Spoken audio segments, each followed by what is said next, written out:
Part 47. A Sledgehammer Breaks into Pirates. Author, Zippo. Chapter 461. North Sea, Mignon Island. This place is still the same as when Orgrim was there.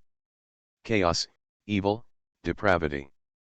Again, if you kill everyone on this island, there should be innocent people. But if 1 out of every 10 people is allowed to leave and the other 9 are killed, there is a 100% chance that those who are guilty and deserve to die will escape by chance. This island is so terrifying. If it were not located in the North Sea and placed in the New World, it would inevitably become another island of sin that is not inferior to Avalon. Sakaski's warship slowly sailed into the port. At this time, he was standing on the deck, looking at the chaotic port, with a sense of impatience and disgust between his eyebrows. "I really want to burn this island to ashes," Sakaski murmured softly. Next to him was one of the backbone of the Eagle Navy. Lieutenant General Ghost Spider. Lieutenant General Ghost Spider also had a look of indifference on his face, and he said, "Chiao, well, General, I think so too." Sakaski nodded, but still said, "Don't make matters worse. According to the intelligence, the Black Narwhal will arrive in a short time. We don't have much time left. We need to get the results of the operation as soon as possible. Got it?" Although on the surface, the relationship between the world government and the Warhammer pirates has eased a lot. There has been no serious conflict between the Warhammer pirates and the Navy headquarters for some time. But the results of the operation have the stakes are high, and Sakaski doesn't know what choice that Orgrim guy will make here. If that lunatic really turns his back, this place will become a new battlefield. And he, Sakaski, to be honest, I have no confidence at all that we can kill Orgrim here. Sakaski naturally does not want things to develop like this.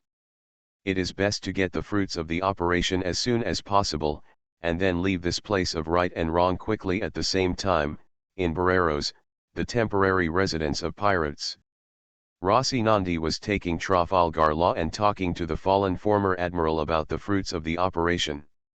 Rocinante placed the 2 suitcases on the table. Barrero's eyes were a little fiery and he winked at his younger brother. The younger brother stepped forward and quickly opened the suitcases, which contained all the contents. Neatly arranged gold bars. If the settlement is in Baileys, generally speaking, 2 suitcases can hold about 200 million Baileys. But if the settlement is in gold, 2 suitcases can hold 5 times the value. Inside, there was gold worth 1 billion Bailey. After seeing this dazzling gold, Barreros was stunned for a moment. He had never seen so much gold. His breath was also much heavier, but he quickly calmed down his mentality, looked at Rocinante and said, "This is not enough." Rocinante did not pretend to be mute at this time, but nodded calmly and said, "It is indeed not enough. There is only 1 billion Bailey gold in it, but this is a deposit, and we have to see the results of the operation first. The remaining 4 billion Bailey will be given to you after the transaction is completed." Barreros nodded and said, "What you said is correct, but how can I trust you? Just because I am Don Quixote da Flamingo's biological brother," Rocinante said without hesitation. "This," Barreros hesitated. Rocinante continued, "Don't think too much. 5 billion Baileys may be an astronomical figure to you, but for our Don Quixote family, it is nothing more.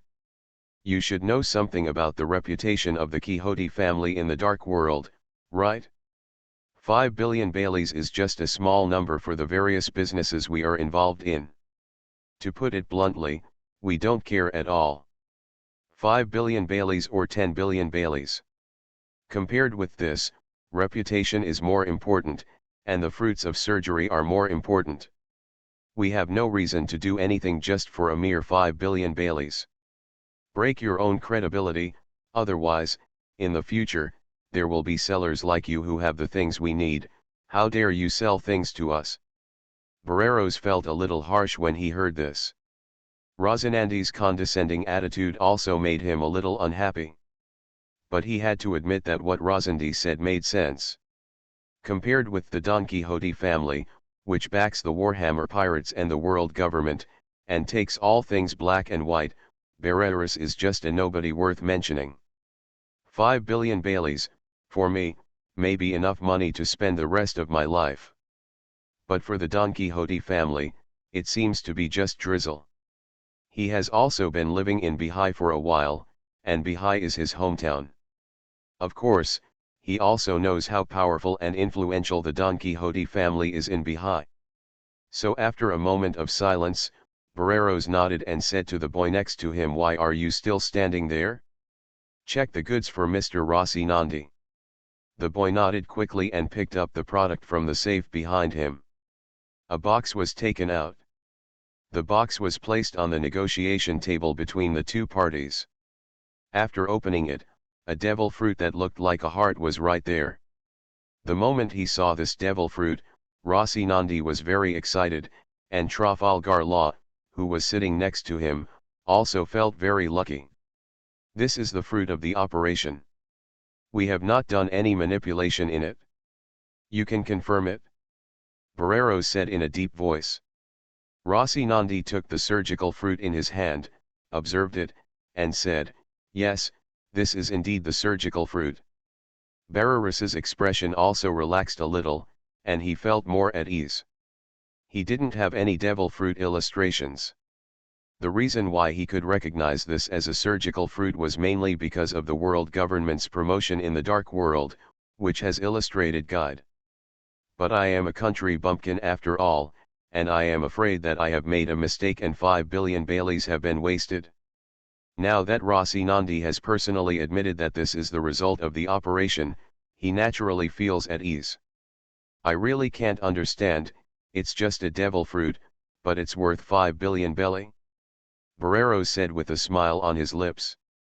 Rocinante glanced at him, put the surgical fruit back into the box, and said, "That's just because your structure and vision are not enough. For the real, for big shots, money and Baileys are nothing more than numbers. They can easily get them, but powerful abilities are what are really important. The fruits of surgery can cure many terminal diseases and can greatly improve the top medical level of major forces. What if some important person really gets sick and can be cured with this ability? What do you think, is it worth 5 billion? Barreras thought the same. Maybe this is because his structure is not enough.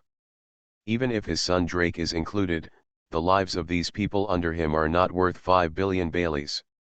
Naturally, he will not give up. 5 billion Baileys, choose to keep the fruit to save them. But for those big shots, 5 billion Baileys is nothing more than that. Compared with it, the value of the surgical fruit is beyond imagination. I feel like I made a bit of a loss on the sale. Maybe I can ask for 10 billion Belly." But he didn't dare to talk back at this time. After all, the Don Quixote family was something he couldn't afford to offend. In short, the fruit of the operation is here, the remaining 4 billion gold, Barreras asked. "You are indispensable." Rocinante nodded and said. With a smile on his face, Barreros asked how to give it to me. Rocinante smiled, handed a note signed with his name to Barreros, and said, "From now on, with this note, you can go to any Don Quixote in the world." In the residence of the De family, they received 4 billion Belly gold, or cash notes will work too. Barreros looked at the note in his hand with an angry expression. "Are you kidding me? Why don't you give me a bank check from the world government?" However, before he could speak, Rocinante said, "Maybe it's also a good thing for you. After all, if you are running around with billions of gold, you may not be able to leave Mignon Island alive. But this kind of note can only be exchanged by you, Barreros. Go well, wouldn't it be nice to find a place you like, exchange the wealth there, and live the beautiful life you imagined?" Barreras' originally somewhat angry expression gradually calmed down. It seemed like a short while ago. If he had billions of bellies of gold with him. To be honest, he doesn't trust his crew and subordinates very much. Not to mention a chaotic island like Mignon. When he thought of the credibility of the Don Quixote family, he finally nodded and said, "Okay, I'll trust you once." No matter what, he still got 1 billion burials of gold, and he couldn't be considered a blood loss, or even there is still something to be earned. The remaining 4 billion Baileys were not gone, but they were delivered in a way that made him a little uneasy, but was actually very safe. "A pleasure to work with," Rocinante said with a smile. Then, he directly put away the box containing the surgical fruits. Without looking at the 2 boxes of gold on the table, he pulled Lugo and walked out of Barreros calmly. After braving the wind and snow and walking out of this chaotic town, Rocinante asked Lugo excitedly, "Lugo, how was my performance just now? Does he look like a powerful big shot?" Trafalgar Law said happily, "Someone looks like the usual young master." Rocinante, who was originally happy, suddenly fell down. Am I that evil? However, he quickly swept away this emotion, holding the box in his hand and saying, "Quick, let's leave this island. When we return to the war house, give the results of the operation to Dr. Nightingale, and your disease will be cured. It can be cured." The 2 of them were talking and laughing as they walked towards the port. Before the result was over, Rocinante saw several huge warships that had blocked the port. A large number of naval soldiers have occupied the port. "Oops, the navy came so quickly, faster than I thought," Rocinante murmured secretly. "It's impossible to break into the port by force. He doesn't have that much ability. If Sakaski punches him, he will probably be burned to ashes." Therefore, Rocinante prepared to take Lugo back without hesitation and find a place to hide on the island. When the navy found out that the surgical fruit had been bought by the Don Quixote family, they would probably give up. Already, he felt a little uneasy, thinking that it might not be that simple, but he had no choice at this time. On the other side, not long after, Sakaski saw Barreros and his group, who were about to escape, but were blocked by the navy. Sakaski's expression was very gloomy at this time, and he asked with a hint of evil in his eyes, "You mean, Don Quixote da Flamingo's younger brother, Don Quixote Rocinante, reached an agreement with you? After signing the deal, you left with the fruits of the operation more than half an hour ago." Barreros collapsed on the ground not far in front of Sakaski, trembling with fear and almost holding back his urine. "Can't stand it anymore." Of course he knows Sakaski's reputation, after all, he was also a navy before. "That's right, General, I really have no results from the operation," Barreras said fearfully. "You idiot, a brand in the dark world, a brand of the world government, why did you sell it to Doflamingo?" Sakaski asked in a deep voice. Anyway, they are all 5 billion Baileys. Aren't they all the same if I sell them to you? Getting the money early and running away early is the right answer. Compared to Doflamingo, I actually distrust your navy even less." It seemed that he didn't intend to wait for this guy to speak. Sakaski's arm was already burning with hot magma. "General," Barreros shouted in horror. "Shut up, pirate, you don't deserve to call me general," Sakaski said coldly. After the words fell, he raised his hand and punched Barreras directly. At the moment of death, the thing that Barreras regretted most was that he did not follow Rocinante once to get the remaining 4 billion Baileys of gold. There is so much gold, if you can take a look at it, even if you die, it will be worth it. Greedy people are always so sad. Before he could cry out anything, the hot magma enveloped him and instantly turned him into ashes. "Boys, I've been too busy these days. I'm a little stuck today. I've been thinking about it and can only write 2 chapters. Sorry. A sledgehammer breaks into pirates." Author, Zippo. Chapter 462. After burning the bastard Baelrus to ashes, Sakaski turned to look at the rest of the Baelrus pirates. These people were all trembling with fear. How had they ever seen such a big shot like a naval admiral? Didn't you see that your own captain was directly burned to ashes? However, among them, there was a young man who was very calm, and could even be said to be a little indifferent. Before Sakaski arrived, the Navy's intelligence had already investigated the Barreros pirates. Therefore, of course he recognized that this little guy was the biological son of Barreras. He glanced at the boy with some doubts and asked, "Are you the son of Barreras?" "That's right," Drake said softly. "I'm a little surprised by your performance. Your father was killed by me," Sakaski said. "He deserved to die," Drake said without hesitation. These words seemed a bit cold. A smile appeared on the corner of Sakaski's lips and he said, "Interesting. Drake actually had a difficult relationship with his father, Barreros. It can even be said to be very bad. Barreros would often domestically abuse his son. And Drake hates his identity as the son of a pirate. He actually has a strong sense of justice in his heart. In the original story, once something happened on Mignon Island, Drake dumped his father without hesitation, watched their death and destruction, and immediately chose to escape. After that, he joined the Navy and willingly became an undercover agent of the Navy. He returned to the pirate camp again, hoping to find out information about the four emperors. At that time, he and Kirby served in the same secret unit. But Kirby is a dovish Navy, and as for Drake, when he discovered the relationship between the world government and the four emperors, he was very surprised and angry. It is conceivable that he himself is very reluctant to see a relationship between the Navy and pirates. Perhaps he is not a hawkish marine, but he is definitely not a dove either. Sakaski may have learned some of the inside story. After smiling, Sakaski said, "Take this guy away." "Yes, General," the admiral behind him responded quickly and took the boy Drake away without saying a word. Then, Sakaski looked at the rest of the pirates and asked, "Half an hour ago, Rocinante left with the kid, right?" "Yes," one of the pirates pretended to be brave and said.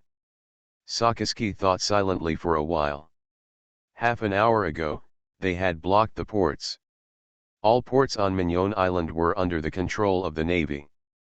No one is allowed in or out. In other words, Rocinante and the unknown kid should still be on the island at this time.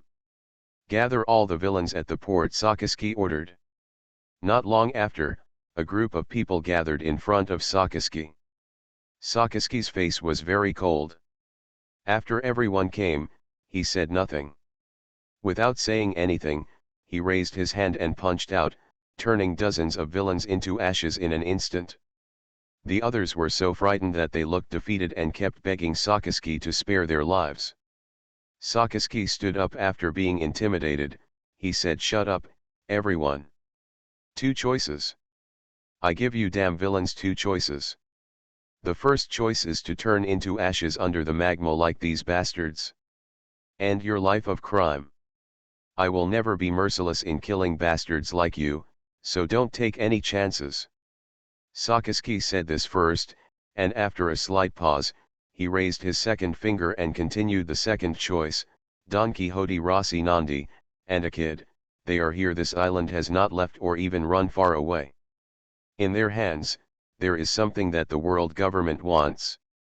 I want you to cooperate with the Navy's search and find them. As long as you can find them, you can get back what our world government and the Navy want. Things, you scoundrels have a job. In Baja, everyone knows about the Don Quixote family, and Doflamingo's biological brother is naturally unrecognizable, especially those gangsters like them. After all, the pair of faces, if the tricks are not bright enough, then why do you want to be so dark? You should be dead long ago. Do you understand?" Sakaski asked coldly. The villains responded tremblingly. Sakaski remained unsmiling and said, "I don't have that much time to spend with you. 2 hours, 2 hours within, I want to see Rocinante and what I want. Otherwise, you bastards, prepare to be destroyed together with Mignon Island. Now, go to work." As soon as Sakaski finished speaking, the Navy soldiers let go. The villains were so scared that they rushed out one after another to find Rocinante and the kid. As for whether this would happen offending the Don Quixote family, why don't you care now? This guy Sakaski kills people without blinking an eye. If you are afraid of the Don Quixote family, he can kill you right now. Taking out a cigar from his arms, Sakaski looked at the backs of these villains with a sharp look, his eyes still full of disgust and murderous intent. Biting the cigar in his mouth, Lieutenant General Ghost Spider was very discerning. He took out a lighter and lit the cigar for Sakaski.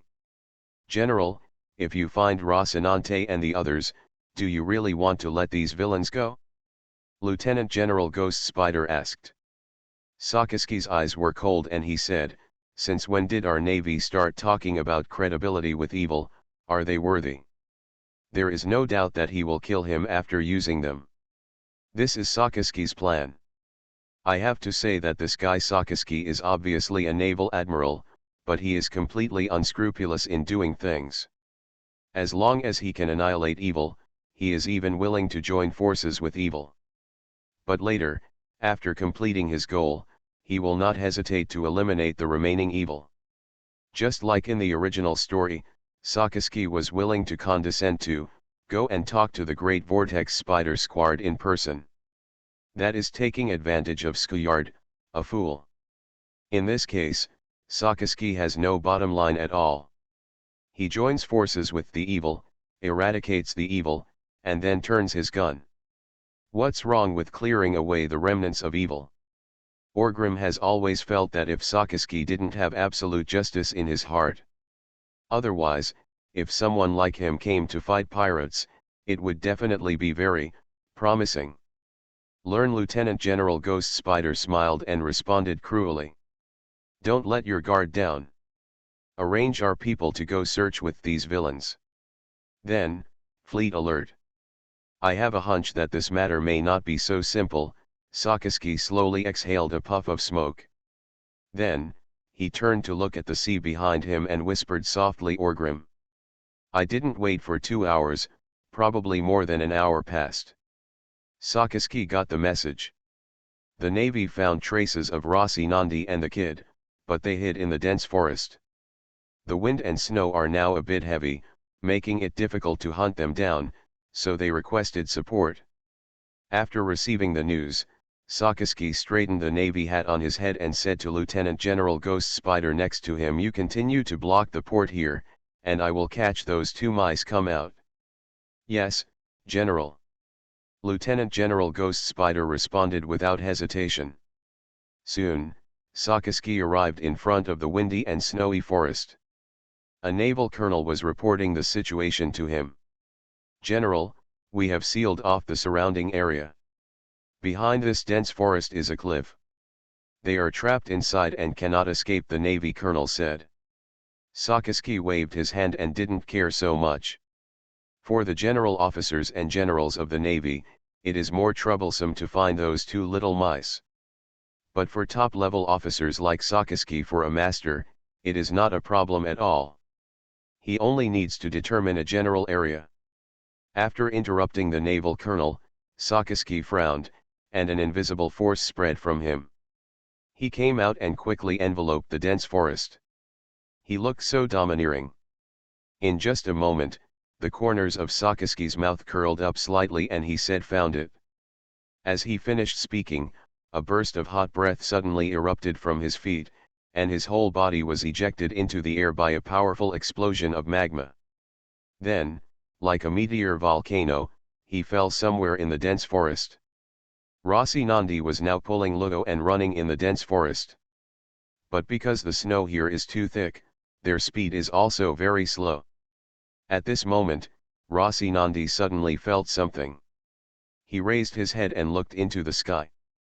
Sure enough, a fiery red figure was falling from the sky. And the location where he landed is right here. Sakaski, Rocinante recognized it at a glance. Then, he directly pulled Laura behind him and protected him. The next second, Sakaski's strong figure directly smashed through a thick tree. With a scorching breath, he landed on the ground. The splashing magma melted all the surrounding ice and snow, and the original biting cold air quickly dissipated. Sakaski calmly took off his navy hat, he smoothed the neat hair with his hand. Then he looked at Rosandi and said, Don Quixote Rosandi, don't you need me to talk nonsense to you, hand over the fruits of the operation. Sakaski did not want to directly kill Rocinante with one punch. After all, Rocinante's identity was somewhat special. He is the younger brother of King Shishibukai Don Quixote da Flamingo. The significance is extraordinary. If Rocinante is killed, da Flamingo's only blood relative is killed. Then da Flamingo must not go crazy. With the relationship between da Flamingo and Orgrim, if he just asks Orgrim for help, do you think Orgrim will intervene? At that time, the situation in the Shishibukai will be under the king, and the easing situation between the Navy headquarters and the Warhammer pirates will be achieved. They're all going to explode. Although Sakaski values absolute justice, he is not a reckless man. He understands the concept of seeing the overall situation. Because he often uses this reason to do things, doesn't he? At the same time, among the clouds, a huge pirate warship also stood in the air against the wind and snow. Doflamingo's expression was slightly gloomy, and he couldn't help but go down to protect his brother. But at this moment, Orgrim reached out and put his hand on his shoulder. Mr. Hammer, Doflamingo frowned slightly and looked at Orgrim with some confusion.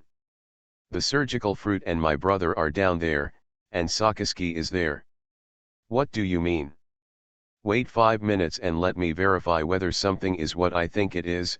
Don't worry, I guarantee that Rocinante will not be in danger and I will take action. Orgrim looked at Doflamingo and said in a serious tone.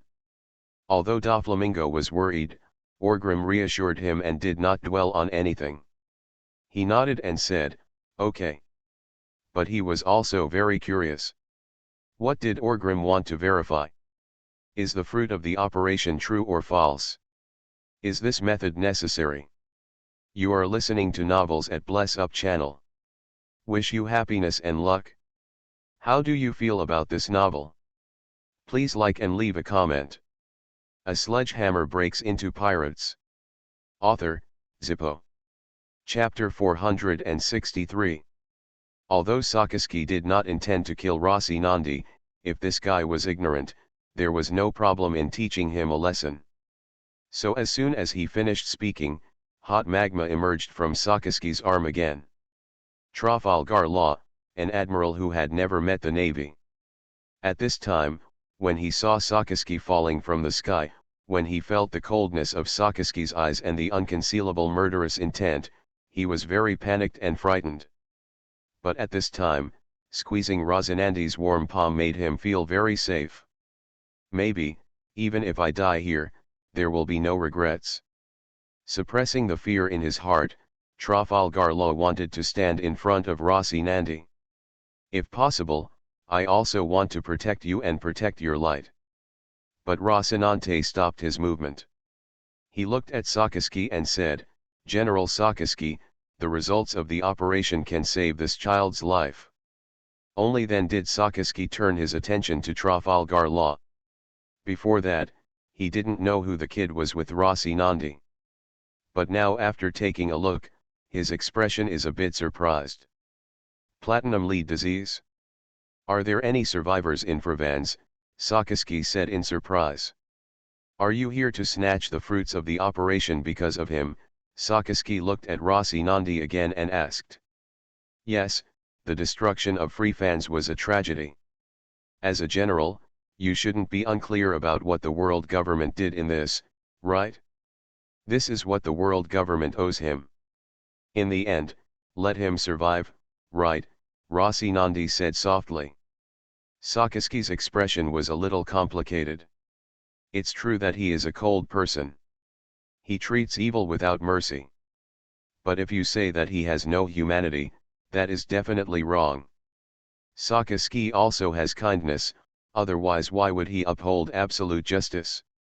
He is just extreme, believing that a big picture can protect more innocent people. His starting point is still to protect the peace on the sea. As for the Freefans incident, any navy with a sense of justice will feel ashamed, and Sakaski definitely has a sense of justice. Therefore, he will indeed feel ashamed. However, soon, Sakaski's expression returned to indifference again, and he said it's not a reason. Although I feel ashamed about it, since he hangs out with you, he is also a pirate, right? Even if he is a child, as long as he devotes himself to evil, it's unforgivable. Committed to evil? Are you, the masterminds behind the destruction of free fans, not evil? Trafalgar Law asked angrily. Sakaski glanced at the boy and said, "Do you think the Don Quixote family doesn't have any? Of course I know. But so what? I have nothing to lose. The world that people like you represent for justice might as well be destroyed," Trafalgar Law retorted without hesitation. Rosinandi's expression changed and he wanted to reach out and cover his mouth. But Sakaski's expression had become even colder. "Do you want to destroy the world? Then I can't keep you even more, hand over the fruits of the operation," Sakaski said softly. "Rosinandi, the results of the operation are of great importance. Your identity may become your protective color, but don't make it difficult for me. Do you really think I don't dare to kill you?" Seeing Rosinandi making no move, Sakaski said coldly.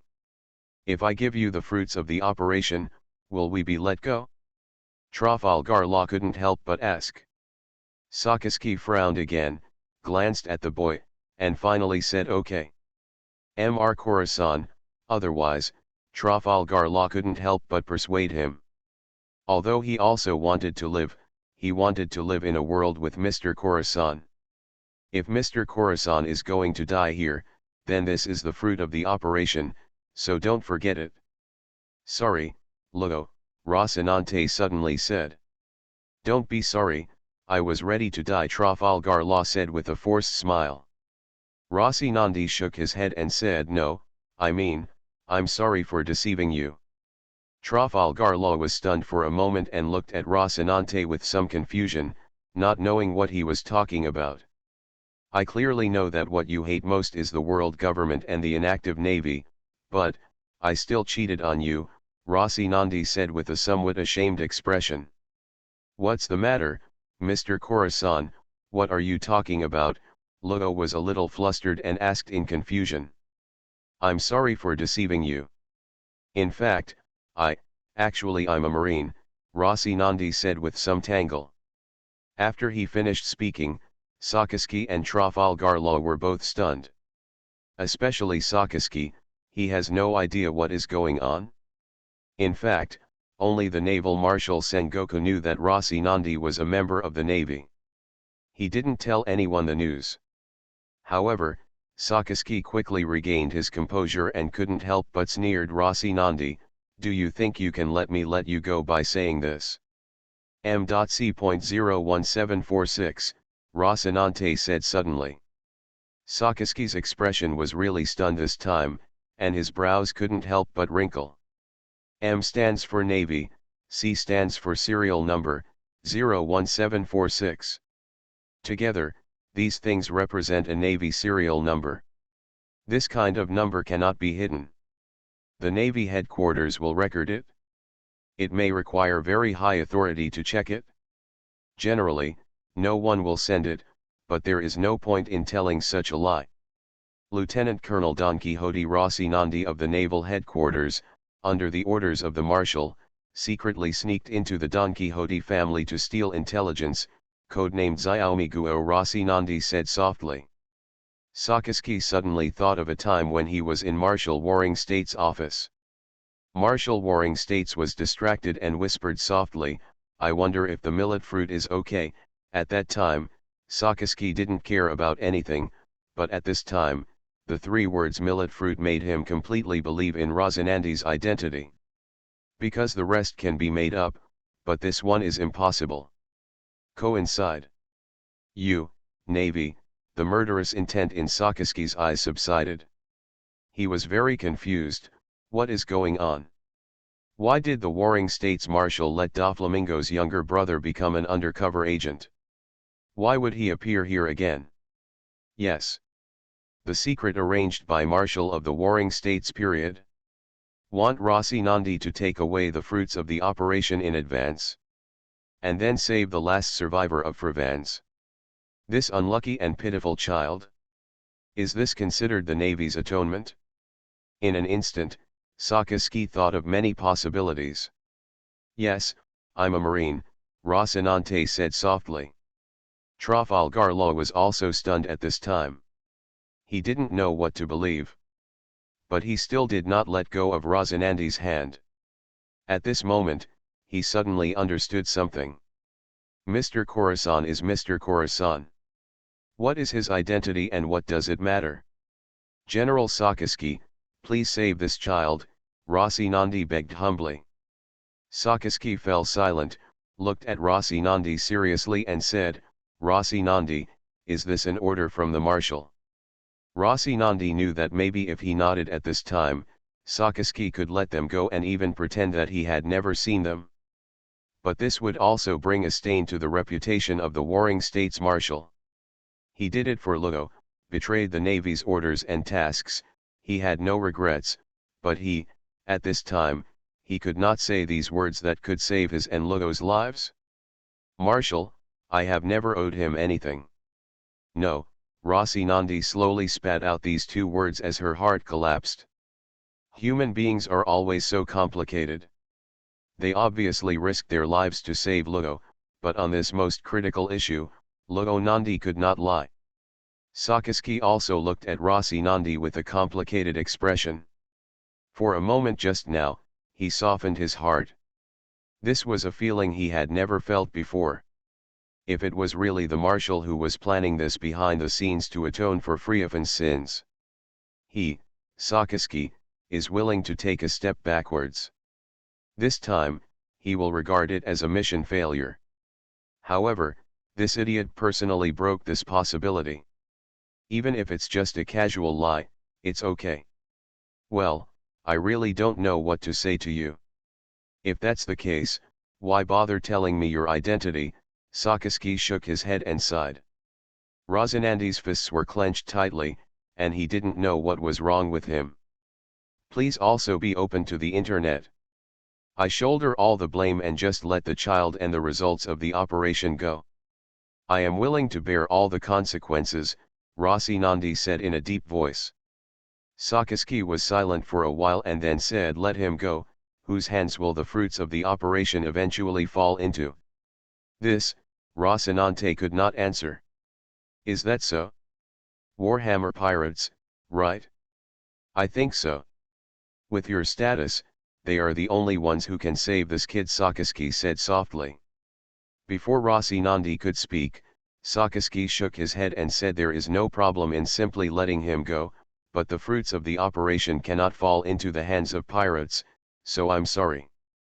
Rocinante, hand over the fruits of the operation, and we will pretend that we have never met. You will be your millet fruit, and I will be my admiral. At the same time, in the sky, although it is far away, for experts, as long as they listen carefully, they can still hear it clearly. Doflamingo's expression at this time is very gloomy. There was also a feeling of frustration. He had been smart all his life, but in the end, his brother betrayed him. However, Rocinante was still the Navy he hated the most. At this moment, he seemed to understand. What was Orgrim trying to verify just now? Things. He asked with a pale expression. Orgrim, you know? Did you already know this? This time, he even forgot the word Hammer Lord. You can imagine how complicated his heart was. Orgrim looked at Doflamingo with a depressed expression, reached out and patted his shoulder. He said, it's just a guess. In fact, to be honest, things have changed so much that Orgrim doesn't know whether Rocinante joined the Navy and became the godson of the Warring States period. But now, nothing seems to have changed. Why didn't you tell me earlier? Doflamingo asked. But after asking, he smiled miserably and said, no need to explain, I understand. Yes, that was his biological brother. If he hadn't seen it with his own eyes, how could he believe it? And Orgrim, how can he speak easily on this kind of thing? Anyway, that's it. Do you still want me to save him? Orgrim asked. Doflamingo fell silent. After a long time, he said, "He is my brother." I see. Orgrim grinned and chuckled. The moment the words fell, Orgrim's huge aura no longer meant to be hidden and was vented. And the person who was talking to Rocinante Sakaski's expression suddenly changed. "It's Orgrim, Rocinante, if you still think of yourself as a navy, give me the fruit of the operation." While speaking, Sakaski's aura became as violent as a volcano. I'm afraid if Rocinante said no again at this time, he would take action. Rocinante's expression also changed suddenly. However, at this moment, he still hesitated and said to Lugo, "Run, remember, if you want to survive, don't give the fruit to the navy." "Mr. Corazon," Lugo couldn't help but exclaimed. When Sakaski heard Rocinante's words, he had already transformed into lava and rushed towards Rocinante. "Please give me flowers and monthly votes." A sledgehammer breaks into pirates. Author, Zippo. Chapter 464. Sakaski is fast and fierce. Rocinante was a rookie lieutenant colonel who was not even 1% as good as his brother. How could he be a match for a naval admiral? "I'm afraid I'll be knocked down with just one move." As for Trafalgar Law, he was just a short-lived brat, and he had no real strength. Therefore, Sakaski did not hesitate to take action at this time, and he was still very confident that the results of the operation would be achieved in the shortest time. In fact, Sakaski was also a little regretful at this time, regretting that he had been iron-blooded for many years, but why he became hesitant at that time before. So much so that they talked too much nonsense with Rocinante and gave Orgrim time and opportunity. Maybe it's because he thinks that Lieutenant General Ghost Spider has blocked the port, so he can somehow involve Orgrim. But he didn't know that Orgrim and Doflamingo had actually arrived for some time. It was just to verify what was going on with Rocinante that I waited patiently. Even if he takes action in advance, the situation will be the same. Just when Sakaski was about to knock Rocinante over with one move, a powerful shockwave fell from the sky and exploded directly among the three of them. Rocinante and Trafalgar Law, two rookies, turned pale. They were hit by the aftermath at the same time. They spit out two mouthfuls of blood, were blown away by the air wave, and rolled out. Fortunately, the snow behind them was thick enough, so the two men did not suffer any more injuries. Orgrim's attack was not to kill the two of them, or to kill Sakaski. It's just to help them dodge from another angle, so as not to be directly caught by Sakaski and grab the fruit. While Rocinante was flying upside down, he didn't have time to give the suitcase to Rona. He was still holding onto the suitcase. The quality of the suitcase seemed to be good. In short, the fruit of the operation did not fly out. Fine snowflakes turned into white mist in the air, blocking everyone's sight. Then, the hot breath spread out, evaporating all the snowflakes in the air. Sakaski's face was very serious, and his body exuded a fierce murderous aura. The hot breath spread continuously from his nasal cavity, bringing with it a faint puff of black smoke. He was not seriously injured, but his face and mood were very bad. In the end, we got the bastard Orgrim out. At this moment, where Rocinante and Trafalgar Law were just now, there was already a tall and strong figure. The figure carried a ferocious and domineering battle axe on its back. In the ice and snow, its upper body was naked, showing off its strong muscles. He obviously looks like a fierce guy, but there are no scars on his body. His aura is so overwhelming that people can't even open their eyes. Gee ha ha ha ha ha, Sakaski, long time no see. Isn't it great to be a general? Orgrim laughed and asked. Sakaski's face darkened, and he had no intention of talking to people like Orgrim. If it were Porisalino, at this time, he might be more diplomatic, talk about the situation, delay for a while, think about countermeasures and so on. But as Sakaski said, at this moment, there is no need to worry about the unspoken rules of the Navy headquarters and the world government. Don't follow the Warhammer pirates. There was a fierce head-on conflict. That bastard hit me in the head with a shockwave. Can't I, Sakaski, fight back? If this is the case, why on earth would I be an admiral? This kind of justice, don't forget it. So Sakaski didn't say a word and returned to his iron-blooded hawk Navy style. With one move of his feet, the hot magma instantly melted all the ice and snow. With a powerful explosive power, he hit Orgrim. His temper is still so bad, Orgrim smiled, and with a domineering aura in his hand, he did not dodge, but also punched out the powerful magma fist. The hot breath rushed towards his face. Orgrim was in when the fists of Sakaski intersected. It felt like he was facing a violently erupting active volcano. Orgrim has always been very confident in his own strength, the kind that Charlotte Lingling can stand up to. It's not like I haven't fought against Sakaski in the past, but to really count, it was only twice. Once on the Shampoo Islands and once in O'Hara. But these two times, Sakaski is not Orgrim's main opponent, so his familiarity with Sakaski is not high, not even as good as that dead woman in Jun who always gives him trouble. But although it is not high, it is still considered those who understand his strength. It can only be said that it is a little amazing, not that breathtaking. Compared with himself, it is much worse. However, this time, Orgrim can feel Sakaski's strength. Powerful, perhaps not inferior to Charlotte Lingling. He turned his ability into a volcano, and the explosive power he used was no less powerful than his own. Sure enough, under his own pressure, these high-level combat forces of the Navy, have they become stronger? In fact, Orgrim has never underestimated the title of general. Although it sounds like the four emperors are more powerful. But in fact, in this real and cruel world, it is no joke that generals and emperors are at the same level. Sakaski and Kuzan should be able to tie with the four emperors like Charlotte Lingling. Kuzan may be a little behind.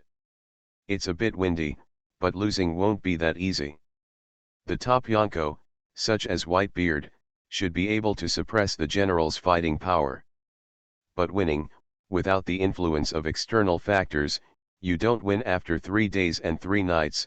It's hard to say that he will win.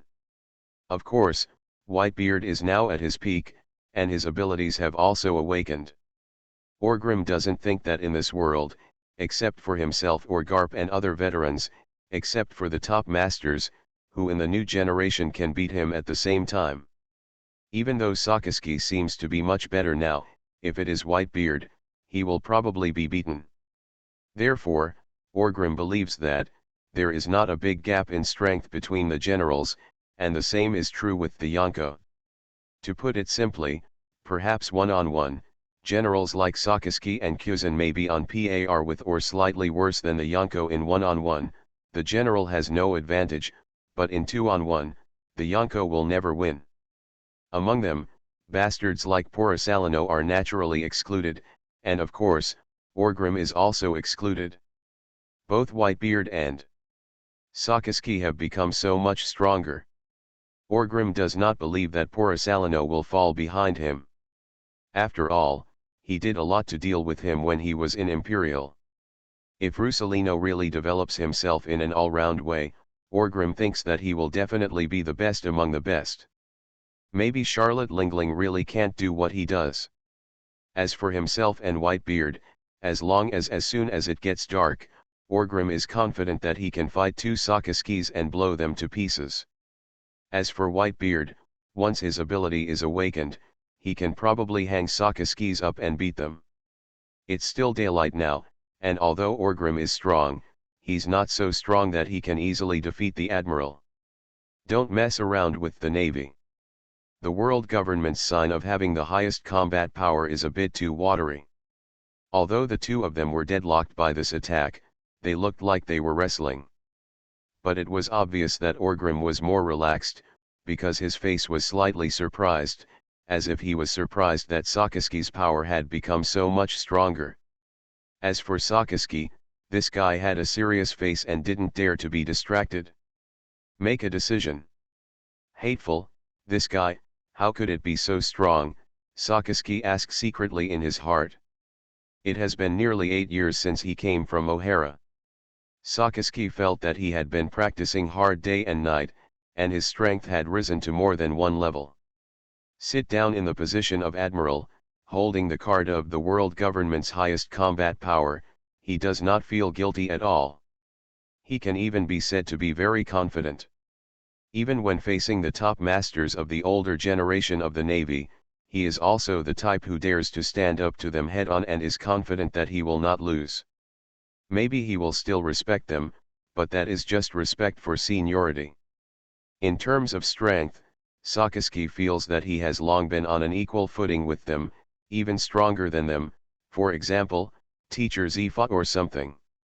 Therefore, Sakaski also believes that he is already among the top ranks in the world, no worse than anyone else. He is not afraid of Kaido or Big Mom Charlotte Lingling at all. That's the only one who should. Grim and the strongest man, Whitebeard, have always been very important to him. But it was just attention, Sakaski didn't think he would be worse than them.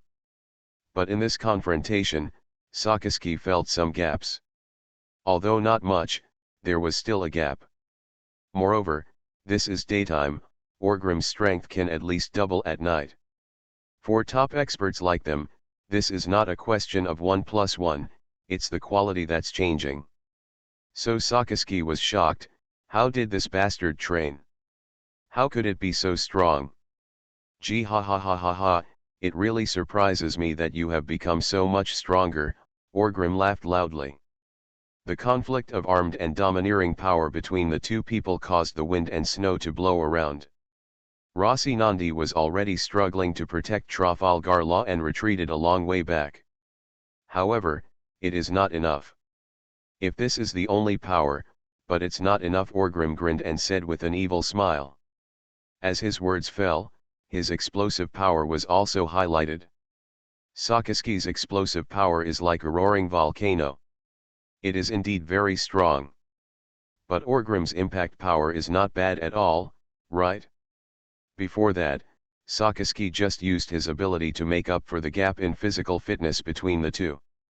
Orgrim did not use it. Where's the ability? The look in Sakaski's eyes changed, and he could already feel the power coming from Orgrim's arm becoming stronger. But it doesn't matter, the outcome of the battle and strength are not determined by whoever is stronger. Sakaski made a prompt decision and gave up the wrestling without hesitation. In just a moment, Orgrim loosened his fist, and then exploded with a huge impact. Sakaski's entire arm followed. They exploded together into magma sparks, flying all over the sky. But there is no doubt that Sakaski had been prepared for it. This was not his entity at all. The moment his arms exploded, Sakaski moved his feet and headed towards Orgrim, took a step closer again. At the same time, the magma in the other hand no longer seemed like a fluid, but became more solid, like a black and red iron block. He punched Orgrim in the abdomen. Go out. Hell dog, Sakaski roared. There is no doubt that rock berries are one of the top offensive powers on the sea. Are you looking down on me? Orgrim sneered. At the same time, he stepped on his feet, stabilized his body, and raised his legs again. With an armed domineering look on his knees, he blocked Sakaski's attack with great precision. The Hades from the bottom up. Then, Orgrim used this force to twist his waist and tilt it slightly, and with his other hand, he pushed an elbow towards Sakaski's head. Tyrannosaurus charging elbow. Orgrim shouted loudly. A sledgehammer breaks into pirates. Author, Zippo. Chapter 465.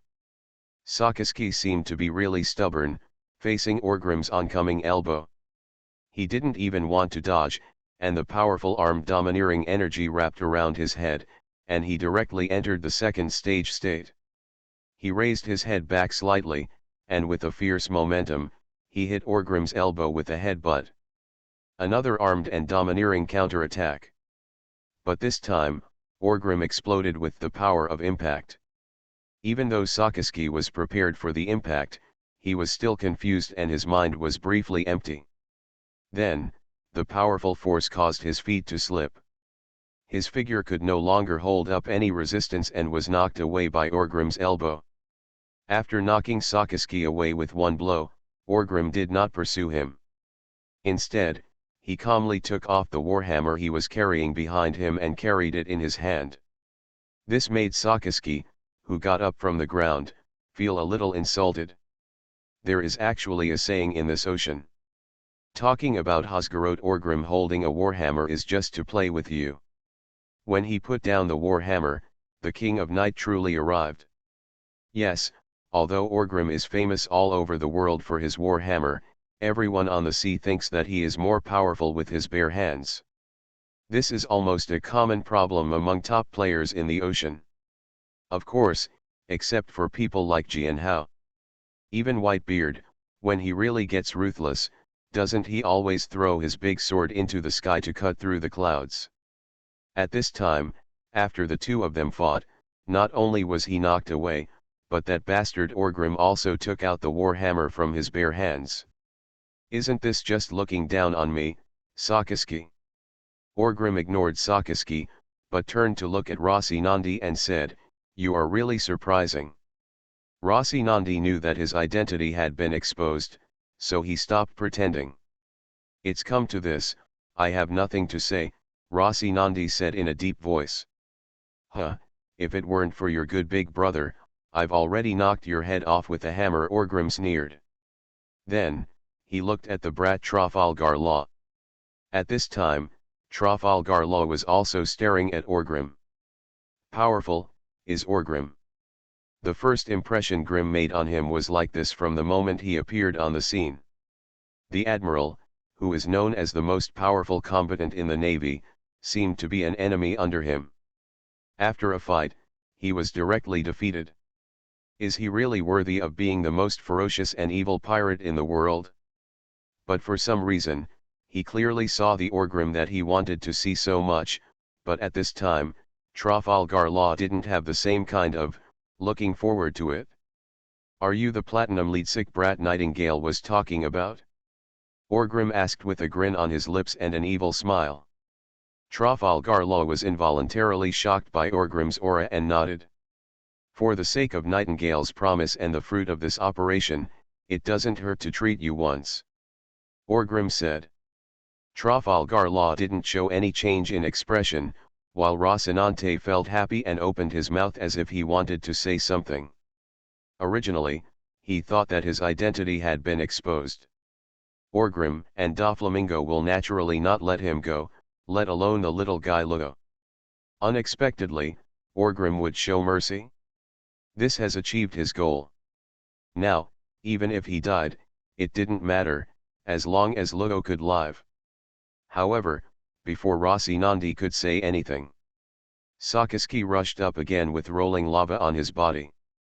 "Don't talk too much, Orgrim, the fruits of the operation will not be handed over to you bastards casually," Sakaski roared. As he finished speaking, Sakaski punched him from the air. Then, his fist instantly turned into a crater, and the next second, it exploded like a volcano. The impact of the magma spurted out directly. "Rock is hot." Sakaski roared angrily. Orgrim glared at Rossi Nandi coldly and said, "I'll settle the score with you after I get rid of this idiot." Before he finished speaking, the warhammer in Orgrim's hand was already dancing. Orgrim flicked his wrist, and the warhammer drew a flower shadow directly in front of him. Then, he hit Sakaski's head with one hammer. The magma ejected was so calm. The moment the warhammer collided with the magma, a rapid shockwave erupted, directly exploding Sakaski's magma into a firework. Then, Sakaski's figure had already passed through the center of the falling magma, and with a brave aura, he rushed towards Orgrim. "I've said it all, you're still far away. For the sake of my good mood recently, just go back to Marineford and be your admiral," Orgrim said as he raised the warhammer in his hand, accurately blocking Sakaski's attack. Ordinary iron tools would probably be melted the moment they came into contact with Sakaski's ability. Dropped. Even if it is attached with armed domineering energy, it will only hold on for a while longer. But the warhammer in Orgrim's hand, on the one hand, has eaten the hot fruit, and naturally has its own high temperature resistance effect. It has the property of being indestructible. Therefore, there is no pressure at all to withstand Sakaski's offensive. The two were in a stalemate for a while, and the look in Sakaski's eyes changed again. The next moment, the ground turned directly into hot magma. Then Sakaski's sturdy figure fell into the magma instantly without saying a word. Orgrim's expression changed, and he suddenly retracted the warhammer in his hand, backhand without a trace. He hesitated and smashed it to the ground behind him. As soon as the hammer hit the ground, a powerful shockwave instantly erupted. All the ground within 100 meters collapsed. However, what burst out afterwards was not gravel and soil, but hot flaming red magma. Sure enough, Sakaski's figure had condensed from the other side and headed straight for Rossi Nandi and Trafalgar Law. This bastard seemed to have a confrontation with Orgrim after a disagreement, but in fact, his main target seemed to be the fruit of the operation. The hammer fell to the ground, but it failed to completely stop Sakaski, but only affected him a little.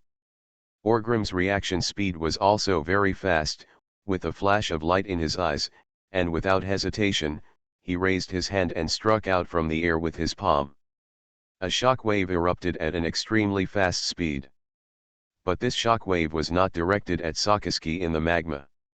Instead, it quickly passed by Sakaski and hit Rossi Nandi and Trafalgar Law directly. This blow caused severe pain all over the two unlucky children. They spit out 2 mouthfuls of blood again, and their figures were also carried upside down and flew out. Rossi Nandi was also cursing in his heart. When you two fight, why do you always beat us? Just a few more attacks on this sickly body, and there is no need to cure any platinum lead disease, just cremate him. But he also knew that although the shockwave looked very fast, in fact, Orgrim was trying to be merciful. Otherwise, if he still had time to think about these things, he would just die suddenly on the spot, right? Sure enough, after Rossi Nandi and Trafalgar Law flew out for 2 breaths, Sakaski also pinned them to the ground and fell into the air.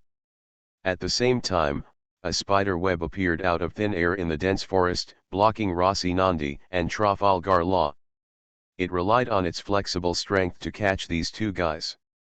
Rossi Nandi looked a little pale, and Trafalgar Law instinctively called young master. Sure enough, Doflamingo's figure appeared in front of the spider web with an unnatural expression. He ignored this kid Lugo, but looked at Lugo Nandi with very complicated eyes. There was killing intent in his eyes, as well as pain and reluctance. In the original story, after Doflamingo learned of Rocinante's betrayal, with his ruthlessness, he could definitely kill Rocinante without saying a word. But now he has changed a lot. There is also murderous intention, but it is more entangled. As smart as he is, for a while, he doesn't know how to deal with this blood relative and traitor. Rosandi, I'm so disappointed. Where am I? Sorry for you, Doflamingo asked with a heavy tone. Rossi Nandi looked a little ashamed when facing Doflamingo's question. Doflamingo is indeed not a good person, as if he is a representative of evil. But Rossi Nandi asked himself, this brother really had nothing to say to him, but in his heart, he was still brooding about Doflamingo's shooting of his father. However, this did not seem to be the reason. You have nothing to apologize to me, it's just that I couldn't get over the hurdle of that scene, and I was already a Marine before joining the Don Quixote family, Rocinante said softly. That hurdle back then. Doflamingo knew in his heart that it was the scene where he shot his father to death with a pistol, right? It was also after that he discovered that Rocinante had stopped speaking. It was not long after that Rossi Nandi disappeared. It turns out that since then, he has joined the Navy. This is really ironic. Doflamingo slowly took out a delicate pistol from his arms. He slowly pulled the bolt safety, and then pointed the pistol at Rosinandi's chest. This scene is very similar to the scene when I pointed the gun at my father. Little lord. Lugo suddenly called out, and then quickly said, "Young master, no matter what Mr. Corazon says, he is still your biological brother." Doflamingo looked at Trafalgar Law and said, "Law, this guy deceived me, deceived you, and deceived all of us. He is the undercover agent of the world government and navy that you hate the most. Do you want to plead for him at this time?" Feeling this cold gaze, Lugo felt a little afraid and uneasy in his heart, but he still said bravely, "Young master, Mr. Corazon, Mr. Corazon must have his own frustrations and difficulties." But before he finished speaking, Rocinante said directly, "Lugo, there is no need to plead for me, brother. Perhaps this is the last time I call you, Doflamingo. I have no difficulty or helplessness. I just want to stop your darkness and destruction, so I returned to Don Quixote from the navy. The Hod family is undercover. If you want to kill, just kill me. Anyway, this isn't the first time you've had a blood relationship, right?" Boom, with a gunshot, Doflamingo pulled the trigger directly and shot Rocinante in the chest. In an instant, there was blood flowing there. But anyone who knows more about it can see that it's not a critical point. "Do you really think I dare not kill you?" Doflamingo looked at Rocinante with a ruthless look in his eyes. Rocinante grinned, put on a smile, and said, "When I was 7 years old, I knew you dared." "Shut up. Don't keep mentioning these unpleasant things to me," Doflamingo suddenly shouted loudly. His expression was a bit ferocious. "It doesn't matter if you kill me, but, for the sake of this last blood relative, can you promise me one thing before I die?" Rocinante said. "You have done these things and betrayed me, and you still want me to promise you one thing?" Doflamingo asked with anger in his eyes. "You have changed a lot compared to before, so I think you will agree," Rocinante said in a weak tone. Boom. There was another gunshot. Doflamingo shot Rocinante in the chest again, causing blood to fly. Lugo's face was very pale, and he put his hand on Rocinante's chest in fear, wailing, "Mr. Corazon, Mr. Corazon, don't anger the young master anymore. If you just ask for mercy, he won't kill you." Rocinante didn't look at Law, but stared at Doflamingo. Doflamingo also looked at him silently. After a long time, he slowly uttered one word, "Say." Doflamingo, who was immersed in darkness and fell into the quagmire, finally relented. You are listening to Novels at Bless Up channel. Wish you happiness and luck. How do you feel about this novel? Please like and leave a comment. A sledgehammer breaks into pirates. Author, Zippo. Chapter 466. A weak smile appeared on Rosinante's lips. He looked at Doflamingo and said, "You know, why did I do this time? Will he betray the navy?" Doflamingo's eyes fluctuated slightly, and he shifted his gaze to Trafalgar Law, who was covering the gunshot wound on Rosinante's chest with his hand. The answer was self-evident. "That's right, it's because of him. You must also feel that he is very similar to you at that time, right? They have lost everything, they have fallen into the quagmire, they are also full of hatred and destruction for this world. You two are simply printed from the same mold," Rocinante said softly. Doflamingo didn't refute anything, because Rocinante had a lot to say. Because of this, he has an indescribable love for Trafalgar Law. Otherwise, how could someone like Doflamingo, who earns hundreds of thousands of Baileys a minute, be in the mood to care about a kid like this who can't live for a few years? "More than 10 years ago, I couldn't stop you, and save my father," Rocinante murmured. "I don't need you to save me yet," Doflamingo said in a deep voice. Rocinante did not answer, but continued, "At that time, I could not do anything, until I joined the navy, until I returned to Don Quixote again. Family, I want to stop your crazy desire for destruction and your ambition, but in the end, I found that I was still the same as before, unable to do anything. Even after coming into contact with more and more truths, I became confused about the Navy, justice, and the world. So, you're such an idiot, does it matter? What the world looks like has no meaning at all to us. As long as people live in the direction they want to go, and live better, that is enough, Doflamingo said coldly. Confused about the world? Confused about justice? Confused about the camp? There is no need at all. Why bother to explore the nature of the world? People should just go towards what they want to do. It's enough to walk on the road unswervingly.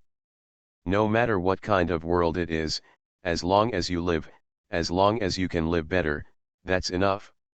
What do you care about darkness and light? What is justice and evil? I have to say, one of the important reasons why Flamengo and Orgrim can become close friends is because the two of them have extremely compatible views. Doflamingo never struggles with what kind of person he is. Justice. Evil. Do these make sense? He just wants to live a better life. If he really wants to pursue anything, it is nothing more than dragging all those damn celestial dragons who are so high up in Marijoa into the quagmire. They also feel their pain, that's all. The same goes for Orgrim. After coming to this world and experiencing the darkness of the world, he understands one thing very well. Justice and evil, darkness and light, can't even make a living. In this case, why should he care about this? As long as he can live a better life and become a master, he dares to do anything. Even if, along the way, there are mountains of corpses, seas of blood, and ghosts of injustice, so what? This world is a world of cannibalism. If you don't want to be eaten, you have to eat others. Orgrim never evaluates other people's positions, and naturally he doesn't like to be evaluated by others. And Doflamingo, just like me, never discussed these pretentious things with him. They were all looking at the interests between them. It was just because it lasted long enough that naturally there were feelings entangled in it. Important, Rocinante suddenly shouted loudly. However, this loud shout seemed to have exhausted all his strength. Soon, he said weakly again, how can a person only care about himself when he comes to this world? And live? A sarcastic smile appeared on Doflamingo's lips, and he said, you are right, it is indeed impossible for people to live just for themselves. But I will not all live for others. For me, as long as I can take care of the people around me, it is enough. The same is true for most people. And you, who have been betrayed by the world, bullied by the world, and, those damn idiots hanging on the walls, shooting with bows and arrows, still want to live for those who want to kill us. Your brain is really seriously ill. Generally speaking, this kind of person is called the Holy Mother by Orgrim. Like Doflamingo, how can a person live only for himself? But this range is limited after all. For this reason, Orgrim can shoulder the burden of the Warhammer pirates and the millions of people behind Avalon. Doflamingo, on the other hand, is not as ambitious as Orgrim, but he is also putting his own cotters, carry it on your back. Anyone who has come into contact with Doflamingo knows that he has a very taboo thing, that is, he does not allow other people to slander his cotters, those he calls family. It seems that it sounds hypocritical, but it's not hypocrisy, it's one of Doflamingo's insistence. So, the two of us, they can never get along, even if they are blood brothers, Rocinante smiled miserably. Doflamingo didn't seem to want to discuss these rights and wrongs with his idiot Madonna brother anymore, so he couldn't help but said, stop talking nonsense, Rocinante, as my brother, I only promise you one thing in the end. Thing, tell me quickly. More than 10 years ago, I couldn't stop you and save you and your father. That was an eternal regret in my heart. But now, I am doing everything I can to stop Lugo and save Lugo. For this reason, I will not hesitate to betray the Navy and hand over the fruits of the operation to pirates like you. Therefore, my last wish is only one, Doflamingo, please let Lugo go. Stop dragging him into the abyss, where you, a bastard, is enough, Rocinante roared crazily. Mr. Corazon, Trafalgar Law cried out sadly. Is Mr. Corazon's last wish still for himself? At this moment, the little guy Lugo even felt that for Mr. Corazon, even if he gave up destroying the world, the idea of killing more people is not impossible. In this world, the light of redemption will eventually come. Although that guy Orgrim is a damn evil pirate, he always keeps his word. As long as he is here, the Navy cannot take away the fruits of the operation. As long as Dr. Nightingale eats the fruits of the operation, Lugo, you will be able to break the shackles of fate on you. Rocinante looked at Trafalgar Law this time and said, there is nothing that can bind you anymore, the hell of the white town of Provence, the cruelty that lies across the border, and this short life, these shackles will be broken, nothing will bind you anymore, Lugo. Rocinante still said this. These words gave the young Trafalgar Law an unknown impact. Then, Rocinante turned to look at Doflamingo and shouted, so, nothing is binding him anymore, Doflamingo, my last wish is for you to let go. Let him go, don't become his shackles, don't lead Lugo into the abyss. You, don't inflict the pain you have experienced on Lugo. Don't inflict the pain you have experienced on Lugo. These words made Doflamingo's eyes bloodshot, his hands clenching into fists, and veins surging on his forehead. His heart was filled with hatred. But I don't know why, but I feel lucky for this kid Trafalgar Law. At this time, this kid can meet Rocinante, who is willing to risk his life for him and drag him out of the quagmire. People. And myself, at that most desperate and helpless moment, no one could rely on him, and everyone was dragging him into the abyss. Yes, everyone knows that I, Doflamingo, killed his biological father. How cruel, how dark, how bloody. But who could know that at that moment when I pulled the trigger, I wished so much that someone could grab my hand. Tell me, what's the way forward? How I wish someone could pull me out of this damn quagmire. Even if it's just one step. Don't inflict the pain you have experienced on Lugo again. Why, no one pulled me back like you did. Obviously the person he despised the most was an idiot like Rocinante, but he had to admit that when he was most helpless and desperate, what he looked forward to most was to have someone like Rocinante. Such an idiot would do anything to help him, even if it cost his life. Maybe that will become the light of redemption? Then maybe, you will take a different path? Human beings are really complicated. Bang bang bang. 3 gunshots were fired. Doflamingo closed his eyes, raised his pistol into the air, and fired 3 times in a row. It seems that he is venting the anger and grief in his heart, and he seems to be saying goodbye to his younger brother. Call. Doflamingo slowly exhaled a puff of turbid air, then he opened his eyes, looked at Rocinante, and said, if this is your last wish, I will give it to you as Don Quixote dove in the name of Brother Lang Ming, I accept it in the name of your brother for the last time. The corners of Rocinante's mouth slightly raised, and he said to himself, maybe, I made a mistake, Doflamingo, brother, you've also met the person who changed you, right, it's just that you haven't figured it out yet. Thank you, just kill me. Rocinante smiled at Doflamingo and said. Boom. There was another gunshot. Doflamingo shot Rocinante in the chest again. Blood was still flowing profusely, but it was still not fatal. Idiot, this shot is the end of our relationship as blood brothers. Whether you can survive depends on your life and whether you are tough enough. From now on, I, Doflamingo, will no longer have any blood relatives. Brother, whatever kind of life you want to live, it's up to you. The only thing is, Rocinante, don't appear in front of me again, don't get involved in anything related to me, otherwise, I will personally kill you, kill Lugo, Doflamingo said in a deep voice. Before Rocinante could say anything, Doflamingo looked at Lugo and continued, "Come here." The kid Lugo was not moved at all. He just cried and covered Rocinante's wound with his hands. Doflamingo's eyes flashed with light, and he finally realized one thing. That was Lugo's Indy, he no longer looks like his former self. As expected, this boy was beaten by his idiot brother, saved.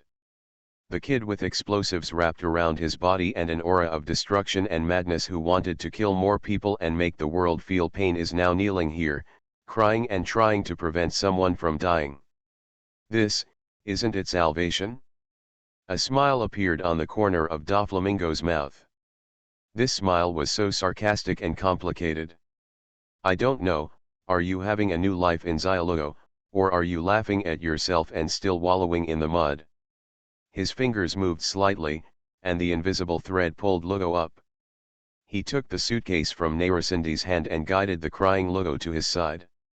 After knocking out the crying bastard, Doflamingo took one last look at Rocinante and said, "I will cure him." After hearing this, Rocinante raised a smile on his lips.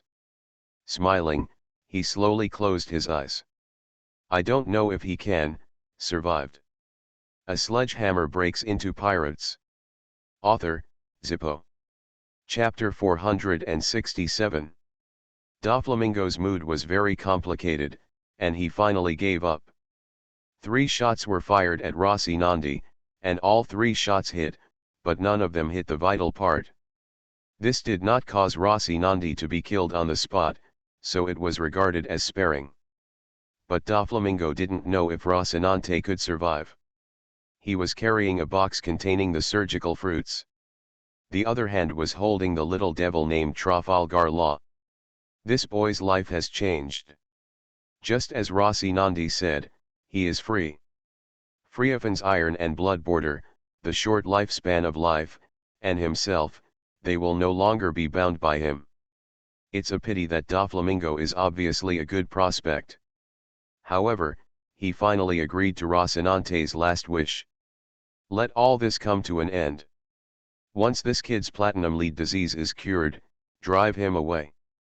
Out of sight, out of mind. If you don't see him, you won't think of Rocinante. At this time, Orgrim and Sakaski had already left the dense forest.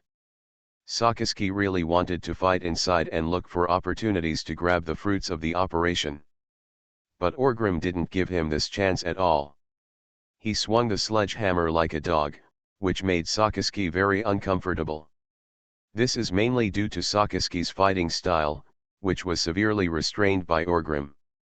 Kuzan, Porosalino, Sakaski. Among the 3 admirals, Sakaski's fighting style is the only one that likes to be head-on and brave. Kuzan is more controlling, while Porosalino is 100% dexterous. This guy Sakaski is so reckless that he will stand head-on with you. For the rest of the time, if he is rockberry fruit, facing up, and bursting, there will be no problem at all. But here in Orgrim, it is even more difficult. As Shanks once analyzed, when fighting Orgrim, one must never confront him head-on, as that would be tantamount to falling into Orgrim's routine. This guy breaks out, except for the white beard, who can do it? Sakaski is obviously not good. But for a while, it was not easy for him to change his fighting style. Just like Orgrim, after so many years of fighting, he had his own style, which could not be changed by simply changing it. Once you force a change, you might as well stick to it. As soon as Doflamingo walked out of the dense forest, he saw that a large area of the ground in the distance had turned into a lake of magma. There was no doubt that the battle between Sakaski and Orgrim was gradually changing the terrain, and that permanently kind. Then, when he looked again, he saw Orgrim withstanding Sakaski's heavy punch, with 2 streaks of blood spilling from the corners of his mouth, but the warhammer in his hand was still full of energy, with huge impact. Hitting Sakaski on the head with a sharp blow. With this hammer blow, Sakaski's whole body was blown apart. Fortunately, Sakaski is a natural type user and can elementalize. But his elementalization was not completely successful. Doflamingo could confirm that this guy was definitely injured internally. Orgrim's warhammer was not so easy to receive. After blasting Sakaski with one hammer, Orgrim did not give up. With the force of impact in his hand, Hewen's haki suddenly locked in a direction, raised his hand and blasted a shockwave directly into the magma lake. In an instant, the magma lake surged, and the magma that was blown into the sky by the impact fell like raindrops, extremely brilliant. Dragon King's sigh, Orgrim pointed his warhammer in his hand, and a transparent beam of light condensed on the head of his warhammer. No, Doflamingo couldn't help but murmur. As he finished speaking, he raised his hand and pulled in the air, and the white threads on his body exploded, instantly wrapping him and Trafalgar Law into a huge white cocoon. And there are a large number of silk threads that penetrate into the ground, like tree roots. The moment this thing was formed, a powerful shockwave roared in. If it hadn't been rooted deep enough, it would have almost lifted Doflamingo's white cocoon off the ground. Then, a large amount of magma fell, burning the white cocoon. Doflamingo felt the changes in the outside world internally. Without waiting for the magma to burn through the white cocoon, he raised his hand slightly and the white cocoon cracked directly from the middle like an eggshell. When he walked out again, he saw this at that time, the outside world underwent another drastic change. The magma lake just now seemed to have been emptied out. And all around, there are scattered magma, like the Red Lotus Hell. The direction Orgrim's warhammer pointed before has now turned into a huge pit, black and red, and it feels like you can't see the bottom. Then, he saw Orgrim standing there with a string of hot red magma hanging on his shoulders. He stretched out his hand and scraped it casually, throwing the magma to the ground.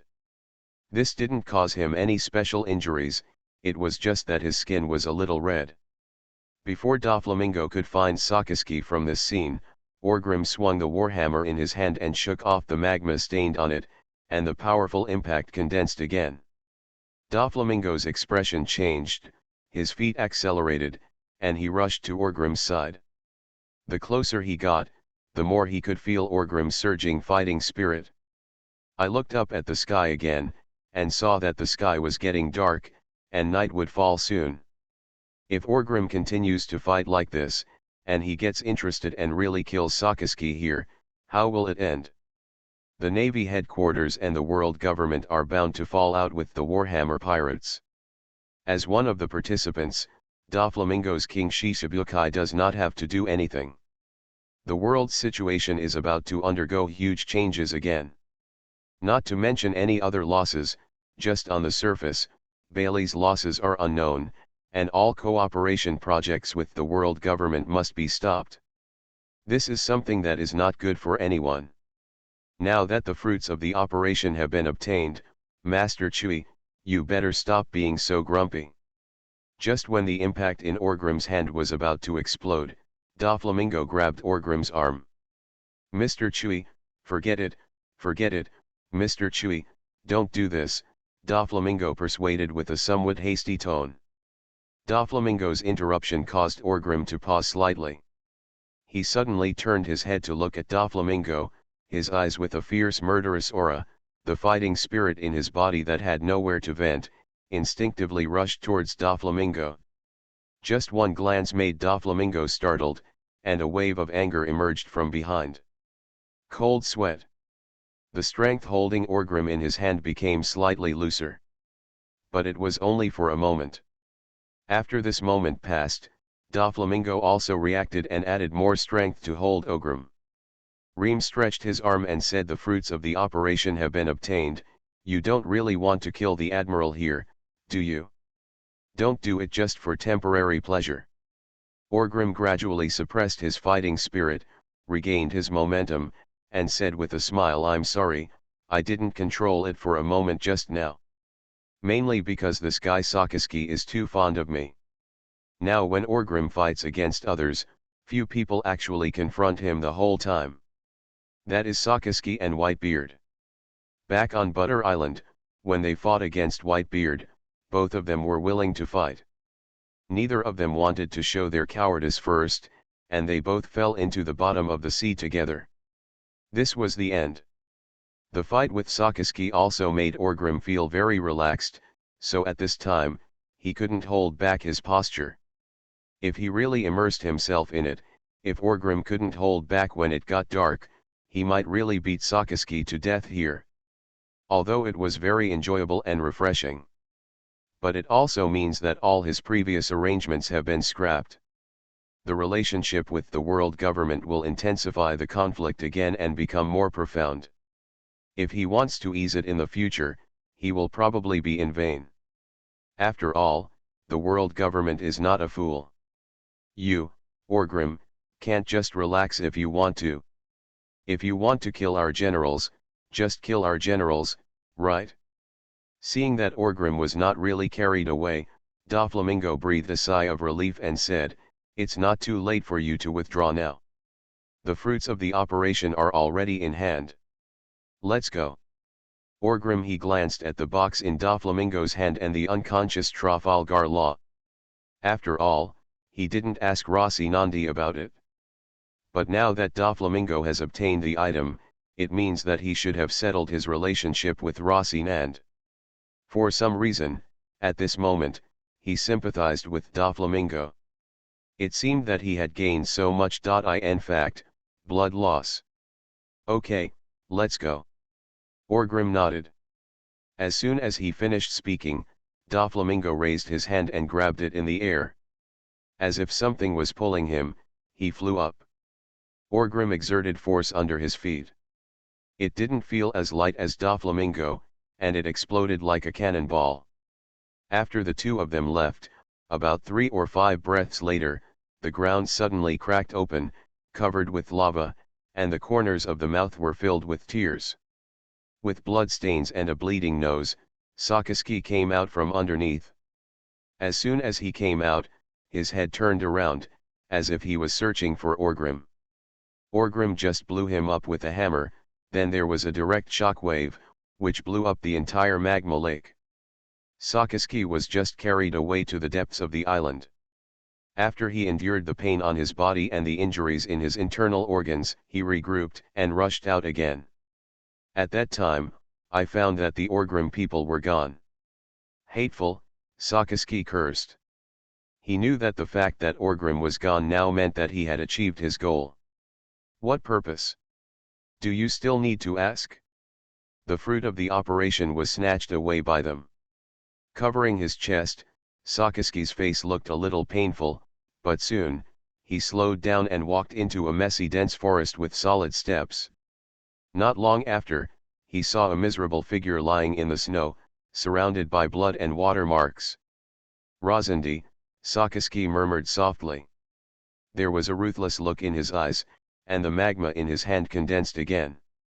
"I really want to punch this bastard to death. If it weren't for him, the Navy should be the first to get the surgical fruit. Once the surgical fruit is obtained, what will happen to Orgrim in the hands of the Navy?" However, in the end, Sakaski did not burn Rocinante into dregs with one punch.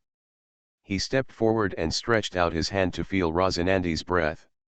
Although it is very weak, there is still some. "Idiot, for the sake of the Marshal, go to Impelton to pay for your sins," Sakaski said coldly. Then, he grabbed Rocinante by the collar, pulled him up directly, held him in his hand, and walked out of the dense forest. A sledgehammer breaks into pirates. Author, Zippo. Chapter 468. Holy Land Marijoa. At this time, Marijoa has been rebuilt, and there are no traces of the fire by Fisher Tiger. That's right. Who said that the world government has money and people? Rebuilding a Marijoa is not a difficult task. Today's Marijoa is still sunny and sunny. The environment here is very good, with a very average temperature all year round, neither hot nor cold, very pleasant. Although the weather is sunny and the temperature is pleasant, the sea breeze can still blow slightly, bringing a touch of coolness. But one person was feeling very irritable. This person is none other than the Warring States Marshal of the Navy headquarters. He is now sitting in the office of the Army Commander-in-Chief, Cyborg. I was holding a cup of tea in my hand, but it was full and I couldn't take a sip. Commander Cyborg, who was sitting in front of him, looked at Senguo, his former little brother, with a somewhat helpless expression. As soon as you took office, you messed up something, Warring States. The Cyborg boss shook his head and said. The Warring States Marshal's face looked a little bitter. Screwing up one thing is nothing. Even screwing up the first political task since taking office is nothing. What? He is still young in the Warring States period, and his position as Marshal is actually very stable. Why? Because no one can take him. So the Marshal of the Warring States period cannot be said to not care about this, but he doesn't particularly care. Because even the 5 elders, no matter how dissatisfied Zinju is, it is just a punishment for him. It is impossible to really do anything to him. It is amazing. He picked it up high and put it down gently. Could it be that a naval marshal could be airborne? What really made the Warring States Marshal feel the one who was irritated and troubled was his godson. The feeling of being betrayed was naturally uncomfortable. But he couldn't hate Rossi Nandi. Because Rossi Nandi did not betray him for his own selfish interests. He insisted on, as he said, he was also saving people. He even saved people until he almost died.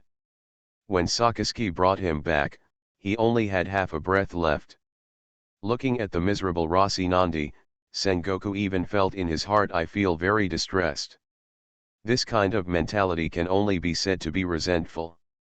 A good future and a good mission have all been ruined by you. It's better now, even if you are me, the godson of the naval marshal. Now it's better. I can only heal my injuries. With luck, if I don't get beaten to death this time, I might be able to enjoy life in Imperial. Fortunately, it is under the control of the Warring States period, so it's okay to take care of this bastard's godson. Question. To prevent him from being bullied in there. With the power of the Warring States period, no one could say anything even if he built a villa for Rossi Nandi to stay in Impelton. But it is impossible to get out of it. But he was really worried and sent a general to grab the fruit. Not only did he fail to grab the fruit, but his godson was almost beaten to death there. Can you not feel uncomfortable? Commander, what's the reaction above? Marshal Warring States asked. Cyborg glanced at him, and then said, what other reaction could there be? When you go to Wulaoxing later, just wait to be criticized. You are not aware of how important the fruits of the operation are. If Orgrim simply robbed you in advance, I can't blame you, but there is a traitor inside. This incident happened in the Dark World. If we really want to characterize it, it is actually a kind of commercial competition. It is not really any other conflict. If the Navy is slow or has insufficient money and fails to obtain the fruits of the operation, then it makes sense. Although it is inevitable to stand upright after being beaten, maybe the 5 old stars will not be furious or too angry. But unfortunately, the Navy arrived before Orgrim and the others, and the money was in place, but because there was a traitor inside, and the fruits of the operation ended up in the hands of the Warhammer pirates. Do you think the 5 old stars will explode or not? What's more, this traitor is the godson of your Grand Marshal, Sengoku. One responding to intelligence and so on, most likely it slipped out of your hands in the Warring States period. If you, the Warring States period, don't take the blame, who will? The Warring States period had a toothache, but he still couldn't help but ask about Rossi Nandi things. How long has it been and you still think about him? Has he thought about you?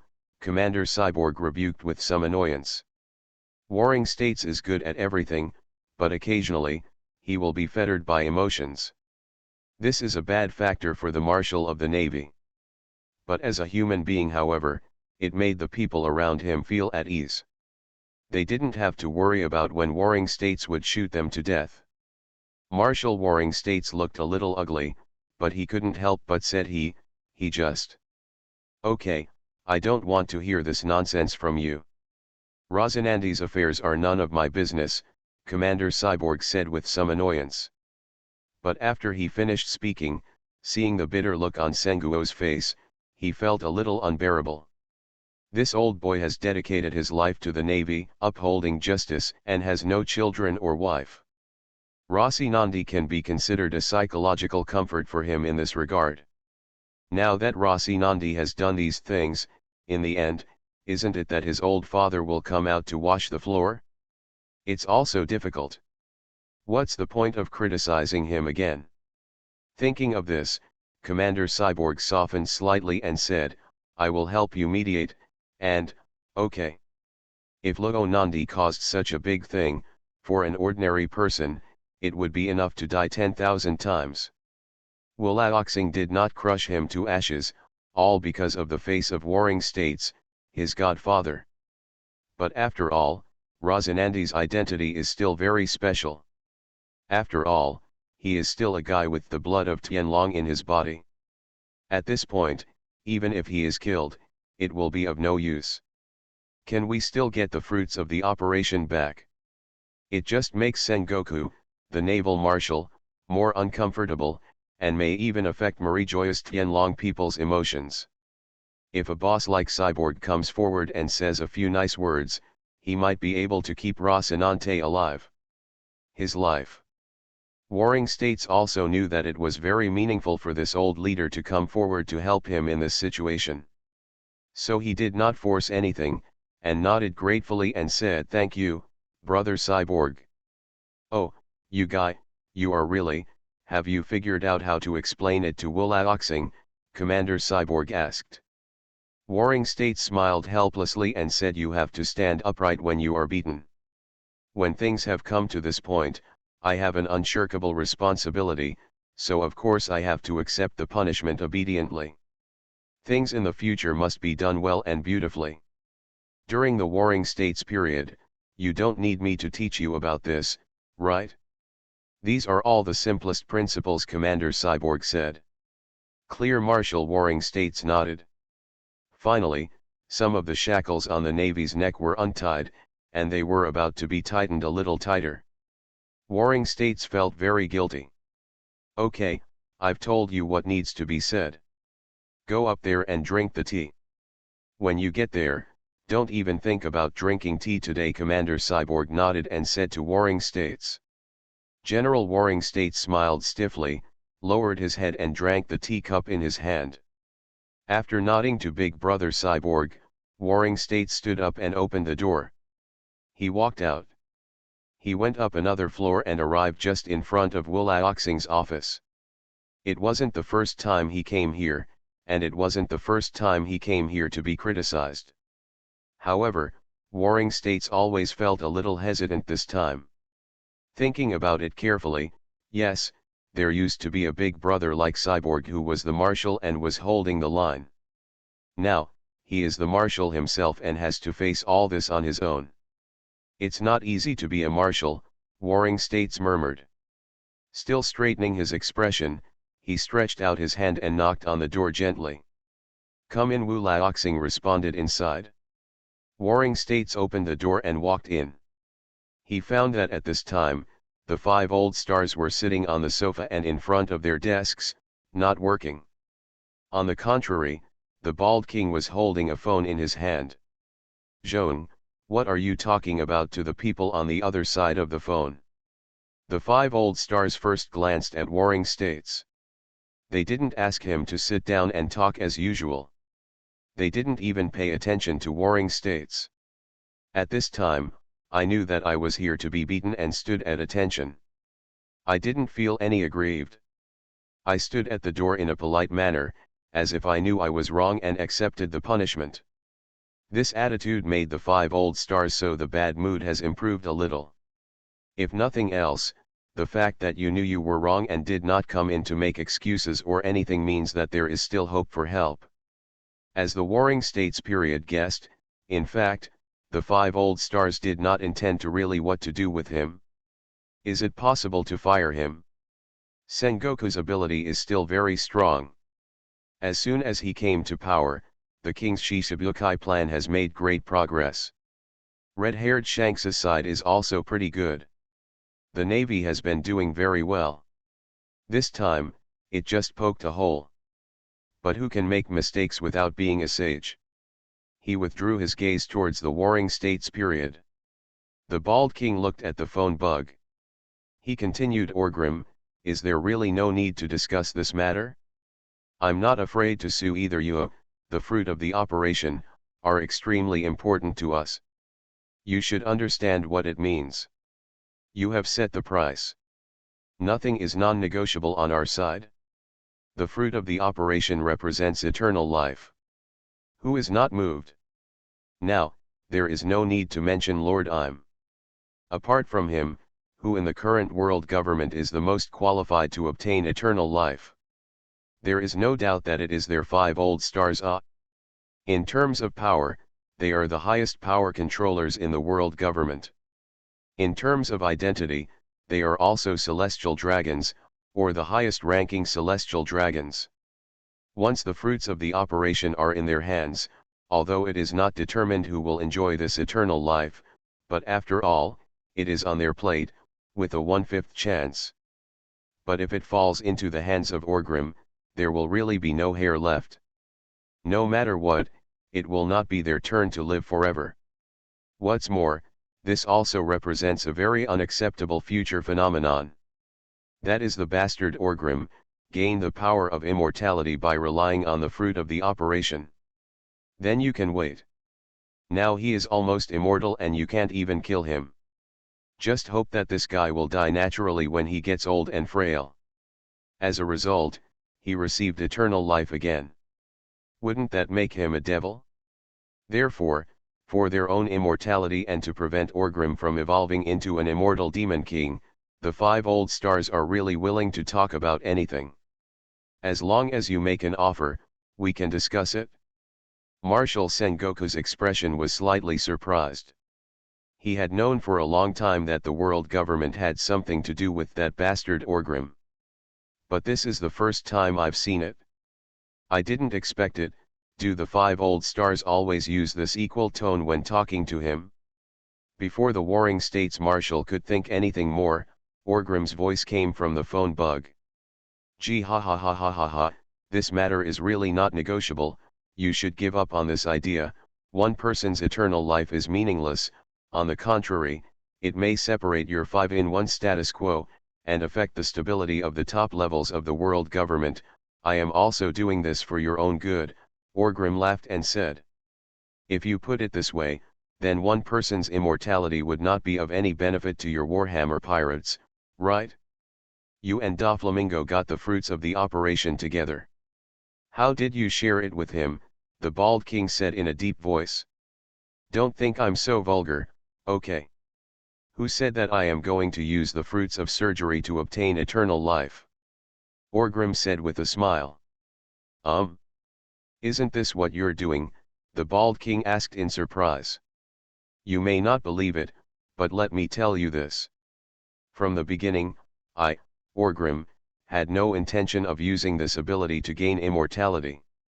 This fruit will be eaten by my subordinate Nightingale. I, Orgrim, don't like to sacrifice my subordinates to fulfill my own problems.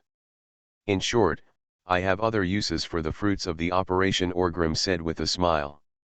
The bald king felt very entangled at this time. You can say you don't believe what Orgrim said, but he was very honest, and at this time, the fruits of the operation were in his hands, so there was no need. Why bother to use it to deceive people? But if you believe him, are there really people in this world who can withstand the temptation of eternal life? This bastard is so capable of doing things. If he becomes immortal in the future, just thinking about it gives me a headache. But at this time Orgrim had already said his word. Anyway, the results of the operation were not negotiable. Therefore, the bald king didn't dwell on anything and said directly, in that case, I won't talk nonsense to you, but Orgrim, if you do this, you have to give us an explanation, right? Isn't that right, sir? We all have to rely on our abilities and we have to account for it, Orgrim laughed and joked. The 5 old stars did not pay attention to Orgrim's messy names. Instead, he said, Orgrim, you have to understand that what you do will also make it difficult for us. Do it? Gee ha ha ha ha, okay, what's the benefit next time? I'll call you as soon as possible, that's enough, right? Orgrim laughed and said. The 5 old stars also know that it is impossible to snatch meat from Orgrim's mouth with nothing. This opening is just to ask for help. He just has an attitude.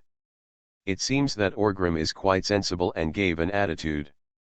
As for what will be beneficial next time, just look forward to it, don't take it seriously. Big guys, please give me flowers and monthly tickets, smash me to death, come. You are listening to Novels at Bless Up channel. Wish you happiness and luck. How do you feel about this novel? Please like and leave a comment. A sledgehammer breaks into pirates. Author, Zippo. Chapter 469. North Sea, aboard the Black Narwhal. Orgrim hung up the phone bug in his hand, with a sneer on his lips. How's it going? After waiting for so long, they still contacted you? Mr. Chewy is really proud of himself, Doflamingo asked with a smile. The incident of Mignon Island's surgery fruit has been a long time ago. It is said that the guy Sakaski was so angry that he plowed the entire Mignon Island in one go. Again, there may be good people on Mignon Island, but if you put 1 out of 10, there is a 100% chance that someone will slip through the net. Sakaski's fiery temper is the reason why Rossi Nandi was spared his life. For the first time in decades, he showed kindness. Would he care about the good people on Mignon Island? Obviously, he didn't care. The chaotic Mignon Island was destroyed. Maybe under the ashes, there will soon be evil is growing again. But today is different from the past. In fact, the order of the North Sea has been restored a lot since Fervans. Especially Doflamingo, the giant of the North Sea, has become King Shishibukai, the world government. This layout is not for nothing. They washed free fans, made a lot of money in the entire North Sea, and then bought the bottom. In short, their control over the North Sea is much stronger than before. Now Sakaski, the largest dark den in the North Sea, has been filled up again. Even if Mignon Island can be resurrected in the future, it will be just a little red after the yellow flowers of the past, and it will not cause any waves. Gee ha ha ha ha, face. How much is face worth? After all, is it not strength? The results of the operation are important, but not so important that they dare to turn against me over this matter. What's more, I did it very appropriately, otherwise could Sakaski go back alive? Orgrim smiled disdainfully. The world government should attach great importance to the fruits of the operation. But whether they will turn against Orgrim because of this, the fruits of the operation have already been lost. Under the circumstances, it is 100% impossible. After all, even if they fall out, the fruits of the operation will not be in their hands. On the contrary, they will lose greater benefits. When the status reaches this level, it is no longer stubborn and it is time to compromise. Compromise, give in, no one will engage in a dispute of will. No one who can have a dispute of will can sit in their position. Didn't Orgrim also compromise and let Sakaski go, didn't see life and death with him? Of course, this is the reason for the position and relationship between Orgrim and the world government. As far as pirates are concerned, the battle of spirits is really the root of the essential struggle. Interests will indeed make them mutual compromise, but if it really involves some fundamental battle of will, then it cannot be compromised. For example, the title of the strongest in the world, Orgrim and Newgate, are holding their breath. Between them during this time, the most fundamental contradiction is this. After all, Newgate is more traditional and does not have any major conflicts with Orgrim in terms of more interests. To put it bluntly, the fundamental contradiction between the two parties is they are fighting for this position and this morale. But let's not talk about pirates. This matter is still an issue between Orgrim and the world government. Orgrim has already understood the matter of the surgical fruit. As long as once the thing is in his hands, the world government will have to suffer the loss in silence. It is impossible to start a fight. Even some conspiracy theorists say that Orgrim is very doubtful about the fruit of the operation. What about the selfishness of the stars? On the surface, they are the highest power of the world government. But in fact, there is still a boss Yumu. As a real boss, can Yumu tolerate the appearance of an immortal subordinate? This is a question worthy of doubt and reflection. And on Mignon Island, the battle between Orgrim and the Admiral, the matter of the surgical fruit, and even the final destruction of Mignon Island. So much time has passed until now, not to mention the main article in the newspaper, it was not even mentioned a word. 99% of the people on the sea did not know that these things had happened. They did not know that Admiral Sakaski had been defeated again. Orgrim once. Perhaps, there are considerations for the Navy's face and other considerations. But Orgrim really doubts that the 5 old stars are deliberately downplaying this matter. They may not want to cause any trouble. Someone's attention. In fact, Orgrim has always found the 5 old stars very interesting. As the highest power on the surface, the 5 old stars always enjoy the kneeling of others. When they knelt at the feet of Lord Im, how would you feel? You must be unwilling, right? This is what a man should be like, and he can take his place. Back then, when the king of Qin was sweeping Liuhe and suppressing the 8 deserts, Xiang Yu, the overlord, said these words. The 5 old stars, who hold high positions and show off their appearance, have to kneel down in front of one person behind their backs. How can they not have any thoughts in their hearts? But it's always good to have ideas, but people are afraid of not having any ideas. You can't even help people who have no ideas, let alone benefit cooperation. But people with ideas are different. Where there are ideas, there are demands, and where there are demands, there is room for cooperation and coexistence of interests. The 5 old stars have seemingly reached the top, and now Orgrim's cooperation with them is nothing more than in the interests of the world government. This is public interest. If you really want to have a deeper friendship, you have to have private interest. At the beginning, Orgrim caused trouble in Marijoa and seized the Void Throne. This has already pointed out one thing to the 5 old stars. That's him, Hosgarot Orgrim, and he's not some stupid pirate who doesn't know a hair. He knows many secrets hidden under the world. For example, Lord Im or something. After that, the 5 old stars have not discussed this matter with Orgrim even once. But the more this happened, the more Orgrim knew that the 5 old stars should have received the signal. It's just that everyone is smart, so there is no need to talk about this kind of thing. First, accumulate trust capital and find out the tempers of both parties before talking. If you are stupid enough to come up and talk, you have to be trusted by others. The world government can tolerate Orgrim so many times. Orgrim can step on the red line and jump sideways so many times. Perhaps, there is also the selfishness of Wulaoxing in it. Nowadays, the tacit understanding between the two parties is getting deeper and deeper, and Orgrim feels that he has almost understood the character of the 5 old stars. Presumably, the 5 old stars also have some understanding of Orgrim's temper. There will be progress in the future. Almost there? Germa? Orgrim suddenly asked. Well, it's almost there. Doflamingo responded with a smile. Orgrim turned his head and glanced at the sky, and finally couldn't help but ask Dover, that brat, what are you going to do? Doflamingo's originally smiling face stiffened for a moment, then he shook his head and said, there are no plans. After I cure him, I will ask him to get out of here.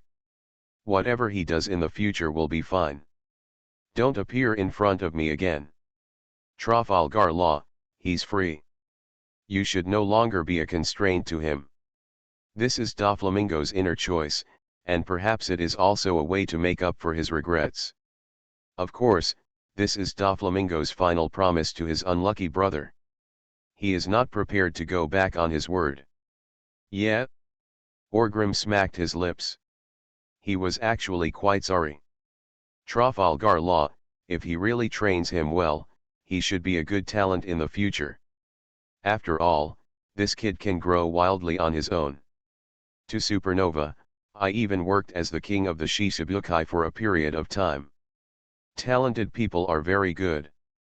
If they can be cultivated properly, their achievements will only be higher. Of course, they are a good seedling. But there are too many. Flamingo has said this, so Orgrim will naturally not lose face because of it. At his point, a few good prospects are no longer of great value. If Orgrim Grim really has this idea, he can completely make a time difference. Capture Ace, Sabo, Zoro, Kuina, and the rest of Supernova and train them. But again, this it is no longer of great value. It is not done by him, but by the younger generation, such as Enel, Lucci, or Andrest Orgrim in the future. In this regard, that is, just let it happen. If he is really destined to meet him, he will not mind doing it. If he does not meet him, then there is no need to go out of his way to do it. Just like this time, he came to Mignon Island and did not fight. Is that Drake Boy's idea? Trafalgar Law, yes, this kid is miserable enough. It's not easy, but if there is a chance to get out of the quagmire, give it to him. Being a boss can sometimes be kind-hearted. After finishing this matter, you should calm down and make good arrangements for the bank, right? It's been delayed for so long, Orgrim suddenly spoke. Doflamingo was stunned for a moment, then said with a smile, don't get me wrong, okay. Am I such a lazy person? I have always been concerned about bank matters, but everything is still being prepared. I need to discuss these things clearly with the big guys in the dark world, explain them clearly, and tell them all the rules before I can get ready. Is that so? I thought you were too busy in Dressrosa to care about it, Orgrim said with a smile. Doflamingo was slightly moved. Orgrim should really think so, after all, he has never asked about these things. But even so, he had never urged anything before, and it was only today that he mentioned it. This is trust and friendship. Phew, don't worry, Dressrosa will also benefit from it, and I will naturally not forget it, Doflamingo said with a smile. When I go back this time, I'm going to put up the shelf, but I can't relax about the golden fruit. I'm still waiting to find it. I already have some information. If it's accurate, I can get it in a short time. Doflamingo raised his eyebrows and said. Gee ha, you are still reliable in doing things. I would really not be used to it without you. Orgrim laughed. The people under Orgrim who can best entrust important tasks are actually Doflamingo and Beckman. Beckman is in charge of the inside, and Doflamingo is in charge of the outside. Avalon is here under Beckman's arrangement. The development was booming. After Avalon and the Evernight Sea, the Warhammer pirates except for the war, Orgrim basically handed over all other matters to Doflamingo. Brother did it? And Doflamingo has never disappointed him. The two carriages go hand in hand, so that the Warhammer pirates can have the power it has today. It has to be said that the place of origin at the beginning is still very important. Orgrim was born in the North Sea, so he attracted the two golden horses of Beckman and Doflamingo. If he had been born in the Navy, or on Roger's ship, he might be a naval admiral now, or Shank a replica of SI, right? Orgrim was chatting with Doflamingo, talking about some short-term things about his family, and also talking about some major events that could affect the world's structure. At this time, in the Holy Land, Marijoya. The 5 old stars. After hanging up the phone, Joan also looked at the Warring States Marshal who was standing at the door with a well-behaved look. After noticing that the 5 old stars were busy over there, Warring States also felt a thump in his heart. Here it comes, here it comes. He was going to be beaten. Sure enough, he hadn't let go of this thought yet. He saw the bearded Wulaoxing suddenly covering the teacup in his hand on the table. Boom, it fell with a sound, and then there was a cracking sound, and the fragments of the delicate teacup and the tea splashed all over the floor. Warring States. You really disappoint us. Do you still have the nerve to come see us? The bearded man cursed angrily. A sledgehammer breaks into pirates. Author, Zippo. Chapter 470. After being yelled at by the big beard, Warring States, the marshal who dominated the sea and held the world's soldiers and horses, gave in without hesitation. Is he really afraid? He was so scared that when he was fighting Orgrim to the death, he didn't even frown. Are you afraid of being yelled at by 5 old stars? But Warring States knew very well that he and Wulaoxing were not enemies, but had a superior subordinate relationship. Regardless of the fact that he is a naval marshal, if Wulaoxing really wants to trouble him, even if he doesn't transfer him, he can still make him uncomfortable. In addition, for what happened this time, I should have taken the blame myself. Therefore, the Warring States period placed its position very correctly. Marshal, what marshal? You have to admit when you make a mistake, and you have to stand upright when you are beaten. For the sake of the Navy and his future, he must take the blame honestly. I'm sorry, 5 adults. The responsibility for this incident lies entirely with me. It was my negligence that led to the failure of the mission. I am willing to accept any punishment, the Generalissimo of the Warring States period said without hesitation. The beard of the Warring States period, who was originally ready to take control of the Warring States period, now had a slightly complicated expression. This bastard is too cunning. He was still able to control it, and he just lay down on his back and put on a pose. How can I figure it out when I recognize them all? But I have to say that Sengoku's non-quibble attitude did make the 5 old stars feel a little happier. The fruit of the operation was just as Orgrim guessed. Is the private matter of the 5 old stars. Lord Yumu doesn't know about this at all. Come to think of it, with Lord Yumu's power, it is impossible to cultivate an immortal subordinate, because no matter how you look at it, this is a hidden danger. It doesn't matter if you have strong subordinates, you will not be able to survive I'm after all. On the contrary, sometimes, I'm also seems to need strong subordinates, such as now, Wulaoxing is very strong. They are very capable, and they are not here to eat and wait to die. With their presence, the big ship of the world government will not collapse, and they can even turn things around. But if this powerful subordinate obtains eternal life, in terms of status, he will not be particularly inferior to himself, let alone the person with the highest power on the surface. What is this? This is cultivating his future enemies. How could Lord Im do such a thing? Of course the 5 old stars would not dare to make a big show of it. In the original story, the fruit of the operation was smashed, the culprit is Doflamingo, but Doflamingo is still living a cool life.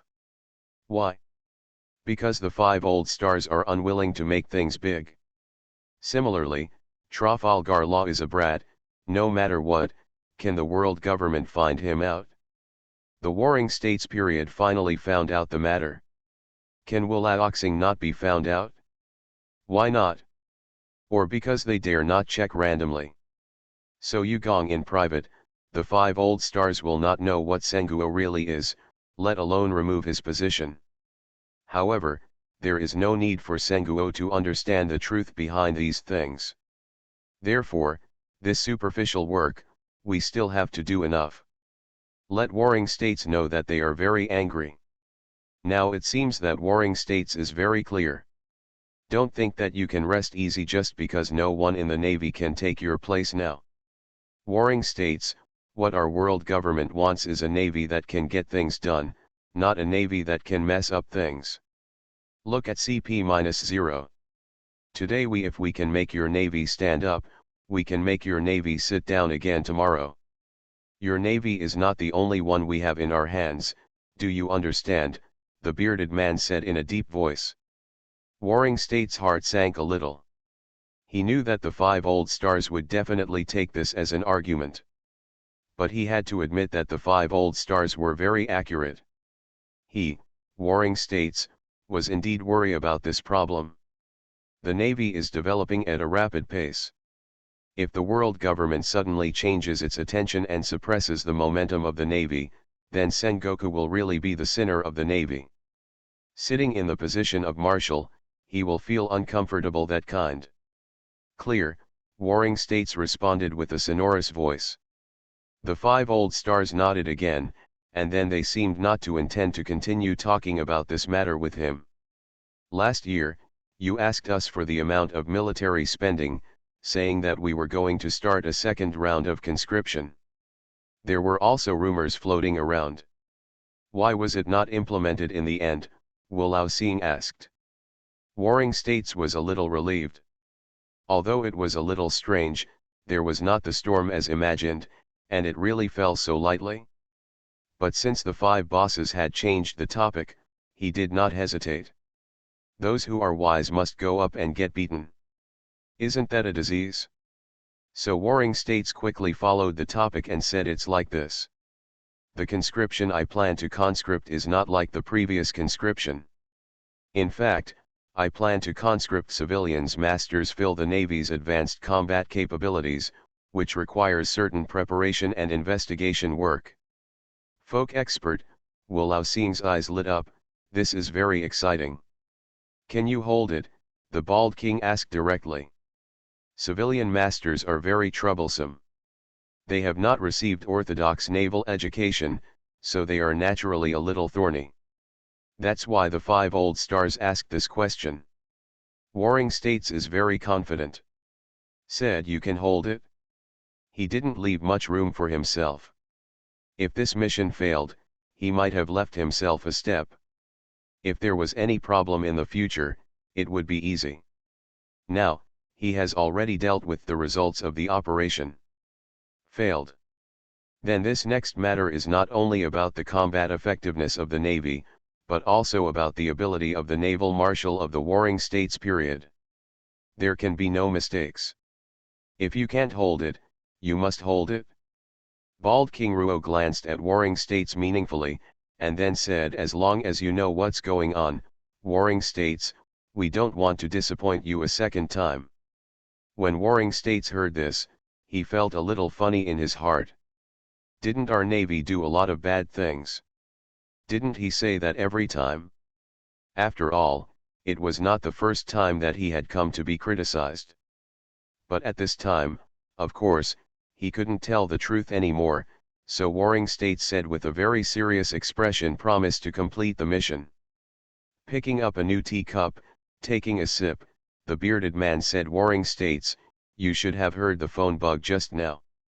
That guy Orgrim is becoming more and more domineering, but we cannot easily do it after all. What was done to him and why? Because of its strength, the world government's strength in the New World is limited. Your affairs with the Shishibukai, your king, are doing pretty well. Keep up the good work. In the future, you must take good care of this so-called pirate emperor. Secondly, your conscription this time, the intention is quite bold. It doesn't matter. The Navy needs to be bolder in order to keep up with the times and let it go. The last point is to complete the king's Shishibukai for us as soon as possible. Don't let us mess around. It must have an impact. Powerful, powerful. Yes, Marshal Warring States responded in a deep voice. He chatted for a few more words and talked about the recent developments in the Navy. Then the 5 old stars were ready to send Warring States away. Marshal Warring States also wisely said goodbye.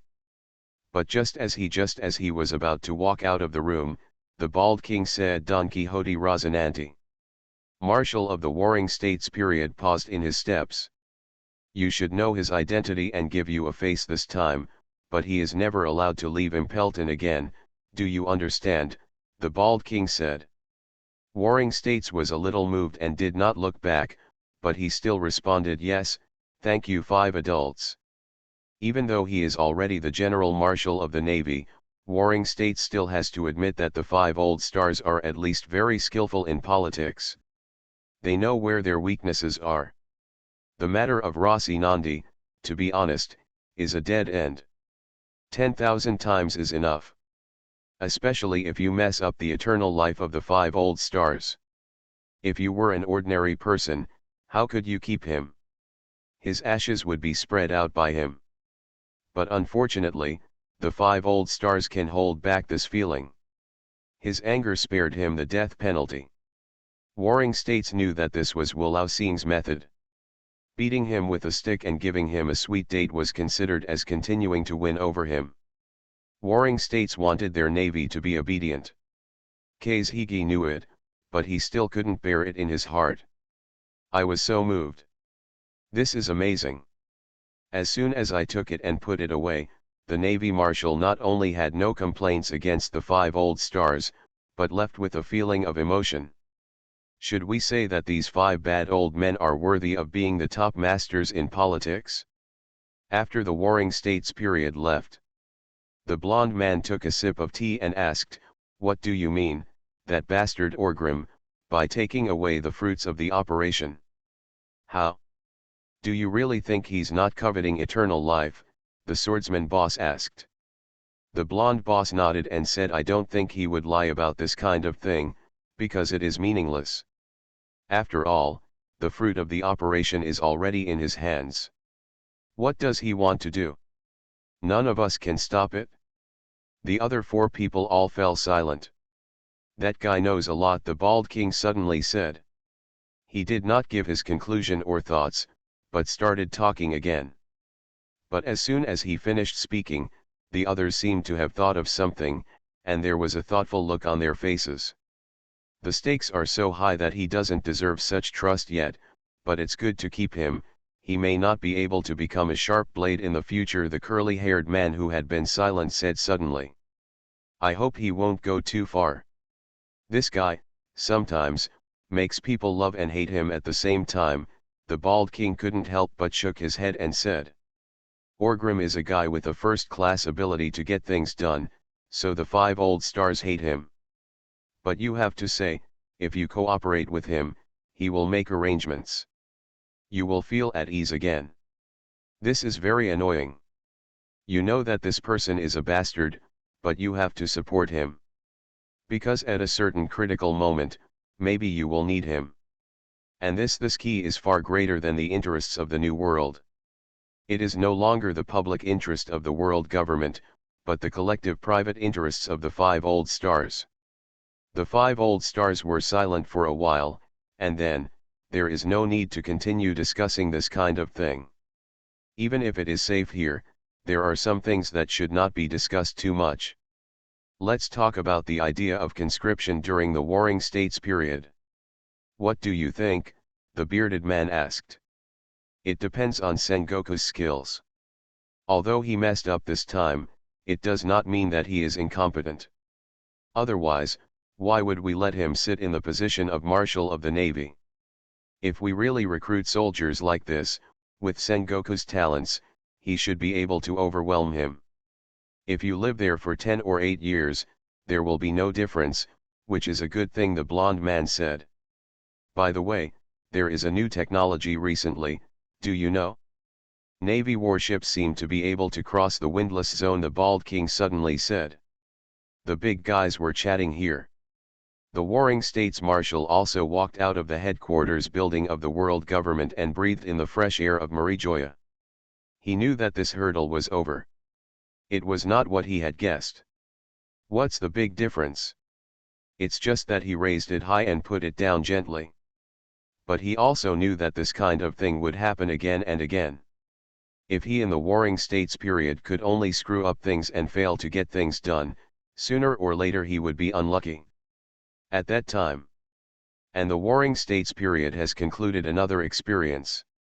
That is, if there is a bastard like Orgrim who interferes, the Navy will most likely fail. On the contrary, When there is no such bastard like him to cause trouble, the Navy will just smooth sailing. Haha, it's really ironic, but it seems that it's best not to have anything to do with this guy, redhead, conscription, King Shisabukai, it's really a rush, Marshal Sengoku murmured softly. At this moment, the phone bug in Marshal Sengoku's arms rang. He took it out and saw that Senguo's brows wrinkled slightly. He was from the intelligence department. When he picked up the phone bug, there was no one there either. What nonsense, he said directly. Tell me, what happened? Marshal, the red-haired pirates had an encounter with the Warhammer pirates in the New World, the person from the intelligence department said quickly. Warring States had a look of surprise in his eyes and asked, how is the situation? The red-haired pirates were completely defeated. Joracole Mihawk and Ben Beckman both happened to be there. It is said that the red-haired pirates killed a few people, but with the help of the Big Mom pirates, they still escaped from the battlefield. However, the Warhammer pirates have already announced that they want the red-haired pirates to get out of the New World. They will kill anyone who dares to stand in the way, the Navy intelligence officer said quickly. Just happened to appear there? Shit. Not long after Orgrim left the New World, why did Beckman go out again? Think about it, this should be a fight against the red-haired. The design of the pirate group is correct. But it can also be seen that Orgrim doesn't seem to pay attention to Shanks at all. Every time he takes care of Shanks, he is not in the New World. But unfortunately, that's it, even Shanks can't handle the Warhammer pirates. But Warring States is also understandable. But now the situation is a bit bad.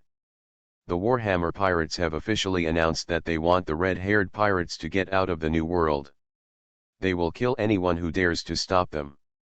When there was no quarrel before, the Big Mom pirates might have dared to join in the fun. Words now, it's hard to say.